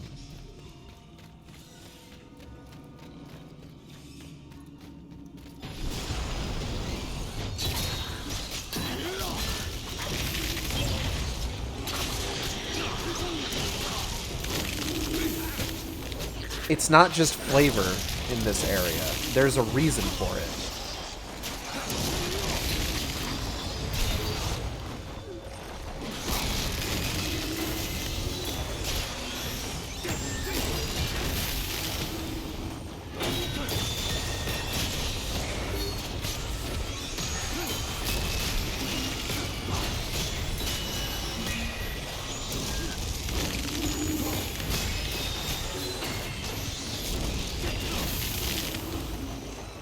I always feel weird talking about ludonarrative dissonance, because I feel like it's one of those, like, terms that, like, is kind of discussed almost in, like, a mocking manner on occasion. Oh, is that what that does? But it is a problem that's kind of, like, unique to games. And if you don't know what it is, ludonarrative dissonance is basically like the idea of like what the story of the game is trying to say, contrasting wildly with what the gameplay is trying to say. I think I might have discussed this back when I did BioShock, because BioShock is kind of like one of the classical examples of that.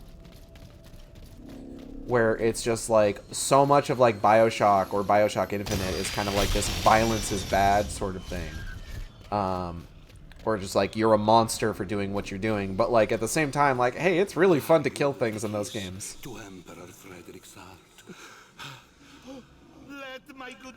Pietro della Vigna, Chancellor to Holy Roman Emperor Frederick II, he failed to defend the honor of his master in prison and ruined, he took his own life.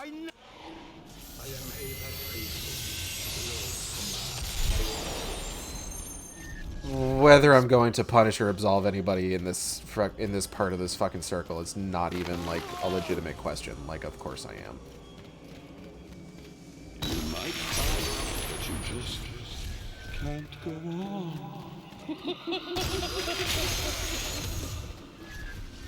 Satan's out here making jokes, but, like, he's Satan, so... or Lucifer. I always have trouble understanding that. From what I know, like,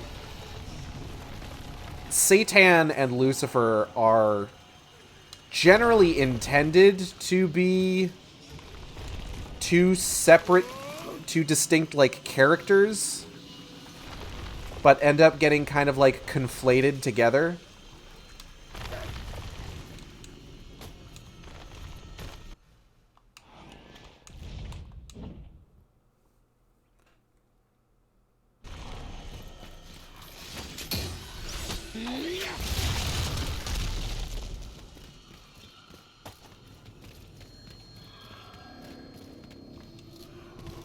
Okay, so this is kind of a boss fight. Oh shit.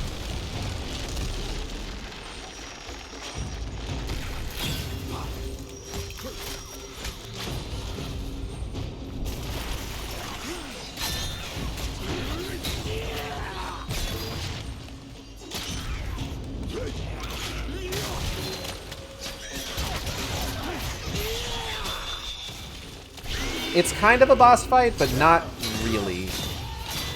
It's just sort of another arena, but, like, there's a specific reason why we're here.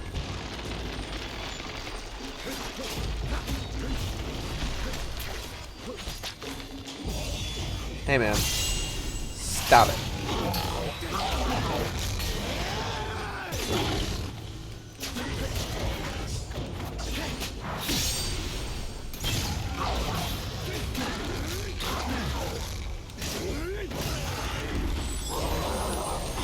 Be gone, Damon.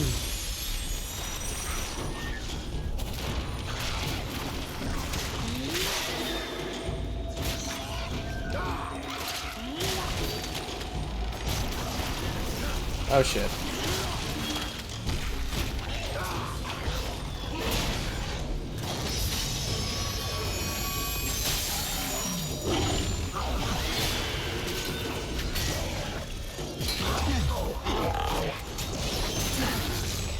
Whoa.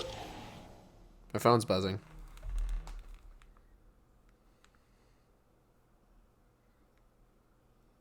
It's a spam call.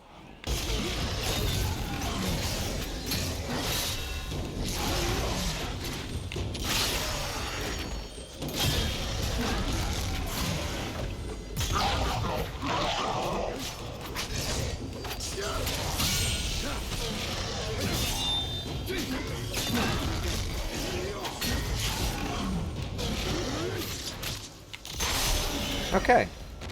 Is that it? Not quite yet.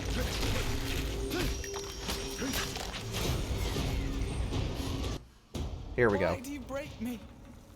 Have you no pity? Mother. No.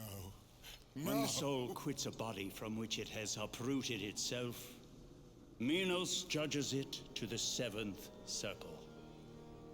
There, it sprouts, shoots up like a sapling. No body, only the pain. For it is unjust that any soul possess that of which it has robbed itself. But you don't belong here, Mother. You died of the fever.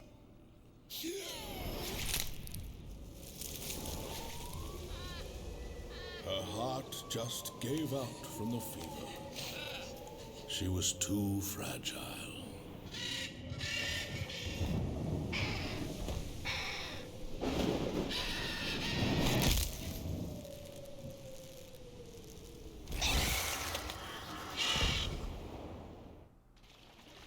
I despised your father's cruelty. All right, have a good one, King DDD.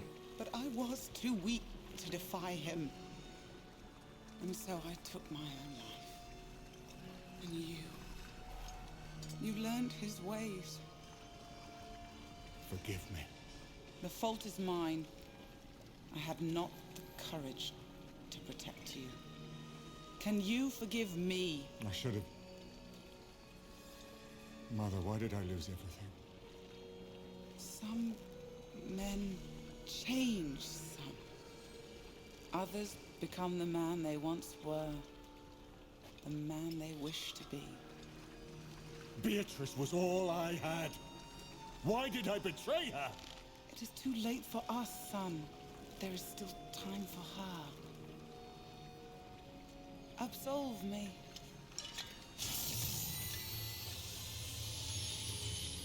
My soul belongs to you. You must save Beatrice. She is innocent.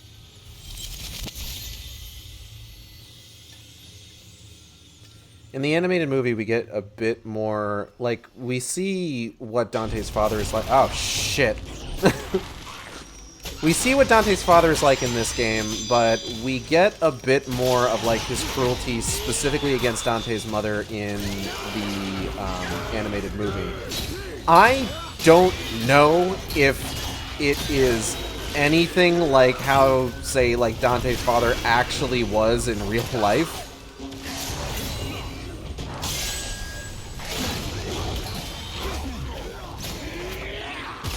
But I mean, it's not like there's anyone around to, like,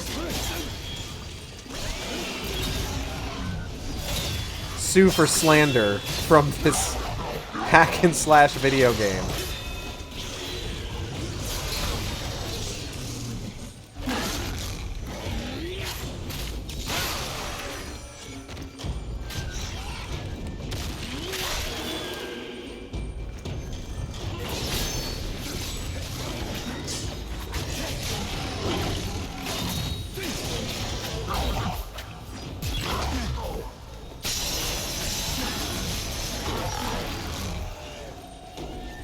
Okay, I would like to get out of here.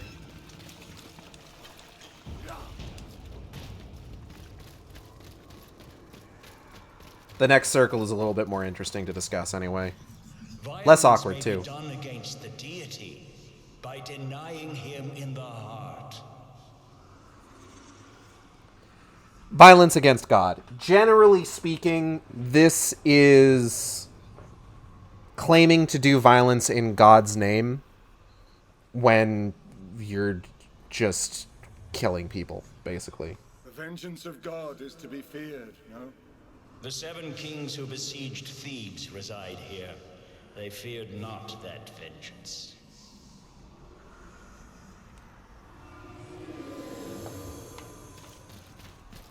We'll get some more details as we go through here. There is one person I know that, like, is here that is, here for a different reason than, like, committing vile acts in God's name. But we'll see. We'll see. He's gonna get absolved. Nope. Be gone. Get out of here. See you later, alligator. Close cover before striking. Alright. There is something up there. Who this guy?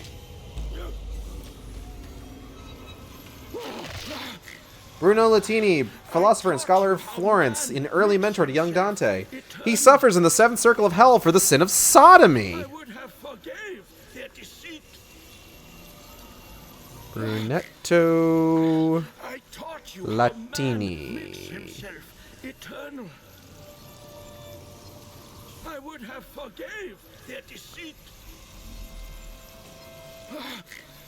I taught you how man makes himself eternal. I would have forgave their deceit. Divine Comedy. Latini was Dante's guardian after the death of his father. Early Dante commentators spoke of Brunetto as his teacher, as does Dante himself. Vittorio Imbriani took issue with that concept, saying Brunetto was far too busy of a man to have been a mere teacher. Dante immortalized him in the Divine Comedy. It is also believed that there was an intellectual and affectionate bond between the elderly man and the young poet. Perhaps Latini introduced Dante to read Cicero and Boethius after the death of Beatrice. Many of the characters in Dante's Inferno are also mentioned in legal and diplomatic documents pertaining to men.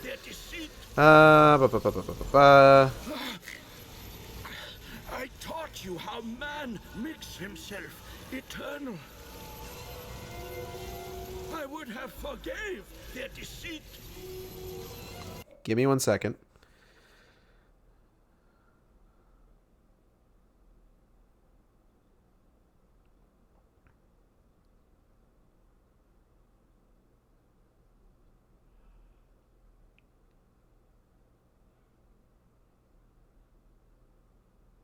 Okay.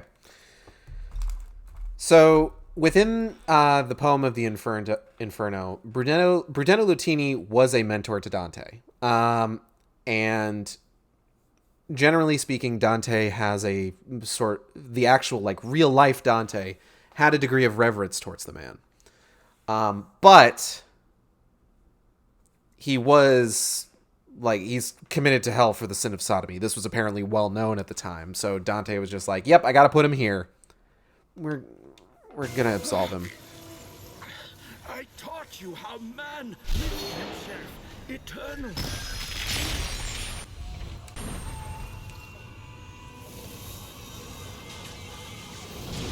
But yeah, to give you an idea of, like, what we're talking about with, like, violence against the deity.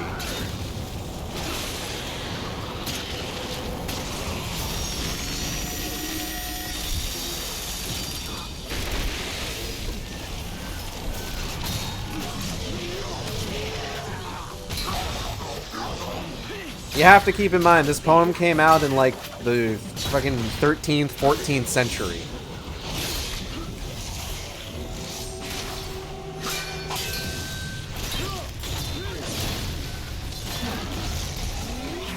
Values are going to be quite a bit different.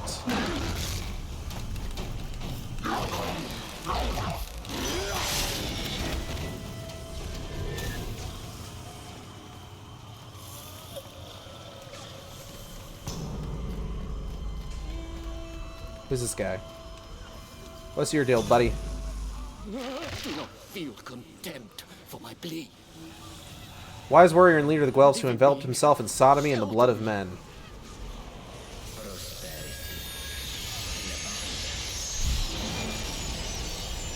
Amen. Blood of men, eh.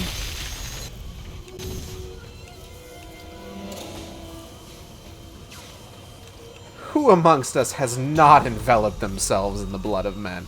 Let's be real here. Let he who is amongst us who has not enveloped himself in the blood of men cast the first stone, I believe is how the classical saying goes.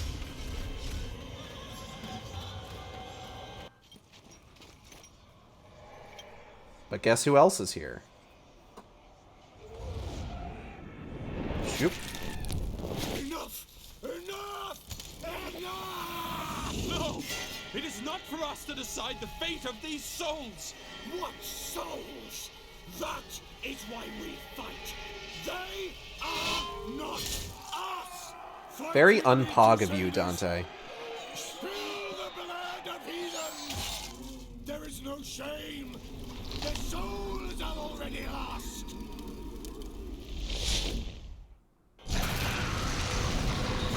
So surprise, Crusaders are here. So Crusaders as an enemy type can at times engulf their shields in flames, which blocks scythe attacks. I believe you need to put out the flames using cross attacks before you can actually do any damage to them. So far, none of these guys have actually done that, which I'm very thankful for.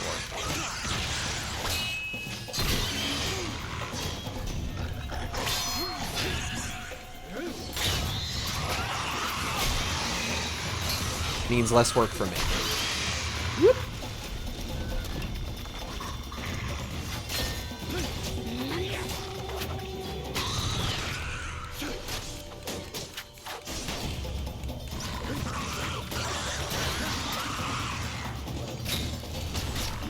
They can also block your attacks normally, but it eventually breaks their shield.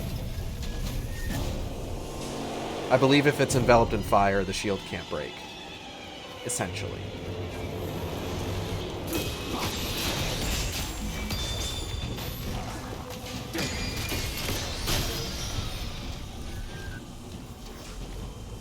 You know what? I think the centaur's name is Nissa.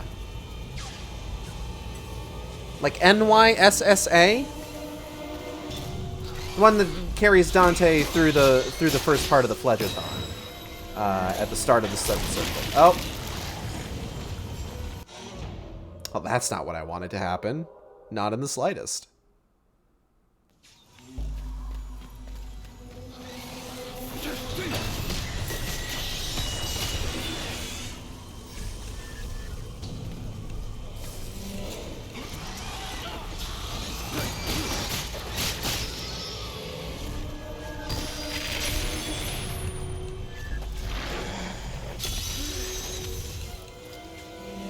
Okay, and hibbity hop over here. So we're probably going to be looking at ending the stream soon. I want to thank everybody for coming by. I hope you all had a good time. I know I did. One of the things that I do like about actually playing the Dante's Inferno video game is actually getting to talk about the poem, the imagery within, how it all kind of fits together. Because it is, you know, it's... I've said it before, I'll say it again. It is one of the most important, like, kind of epic poems in, like, the Western canon, especially for kind of our understanding of, like, the nature of hell as a concept. And even if, like, there's a number of things that, like, perhaps the values aren't quite as, like, are, like, of the time, speaking specifically of, like, some of the details of, like, the circle of violence, or, like, heresy, or lust, so on and so forth. The use of imagery and how that imagery sort of, like, reflects the sins in question is still interesting to discuss and look at.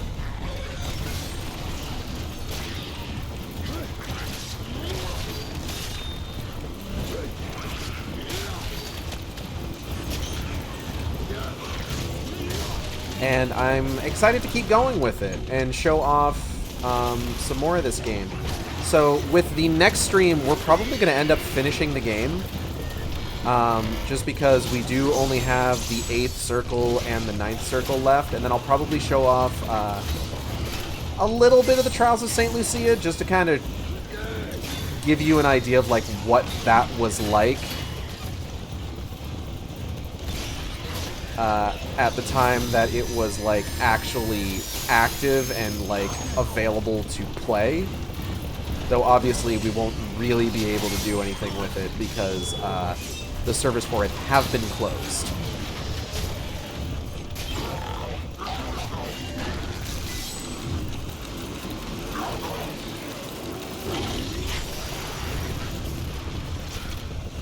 But I think, let me take a look at the calendar here. So if next week, so we're still going to have one more stream until Data Boy Raggy Rock comes out. Oh my god, really? I just like...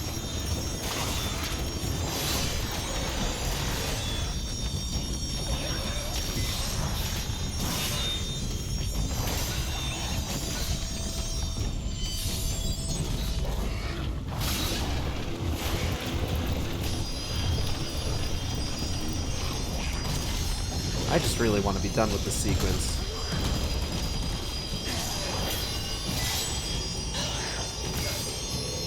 It's important to make use of all the tools that you have at your disposal.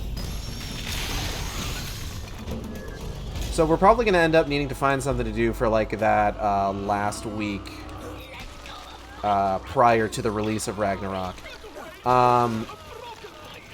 I know that I think one thing that I discussed was the possibility of going back to the first God of War and, like, doing some more side quest stuff. But that was at a time where, like, I thought, like, oh, if we've got, like, 2 weeks left, like, if I finish this game really quickly. And I didn't end up finishing this game really quickly. I'm kind of taking my time with it a bit, which isn't a bad thing. Yeah, so that is going to be it for today. And I do want to thank everybody for coming by. Art for the stream, thumbnail art was done by my friend Zilla, who you can find on Twitter at witchzillart. That's WITCHZILLART. Does fantastic work. VTuber, Acid Shark was done by Audrey and B of Team Catple. You can find on Twitter, Twitch, and YouTube at Team Catple. That's TEAMCATPLE. Don't email them. Upcoming streams. Speaking of Team Catple, I believe we're still on to have them back tomorrow. We are going to be playing Anno Mutationem, a 2D, 3D hybrid hack and slash cyberpunk game that I kind of had my eye on for a hot minute. So I hope you'll tune in for that, because I'm kind of excited to check that out. And then on Saturday, we are going to be having another, what's the word I'm looking for? Another charity event. I'm going to be playing Fatal Frame 2 and doing some more Dead Space 3 co-op. So I hope you'll tune in for that. We did reach our goal of $200 last weekend. So I'm going to go ahead and bump it up to $300, but we are on board to do a stream of Sonic Boom on probably like the final day of the event, or that I'm going to be doing. So tune in for that. But also, we're going to have a new redemption reward that I think I've talked about it before. Natalie has offered to do portrait sketches for anybody who donates at a minimum $30. So I will make more of a formal announcement for that on Twitter probably tomorrow, I'm hoping, or prior to the stream on Saturday. Riley is streaming right now. Oh, and then next Wednesday is Near Replicant. Next Thursday will be us finishing Dante's Inferno. Riley is streaming right now. I want to see if she is... Is she ending, or...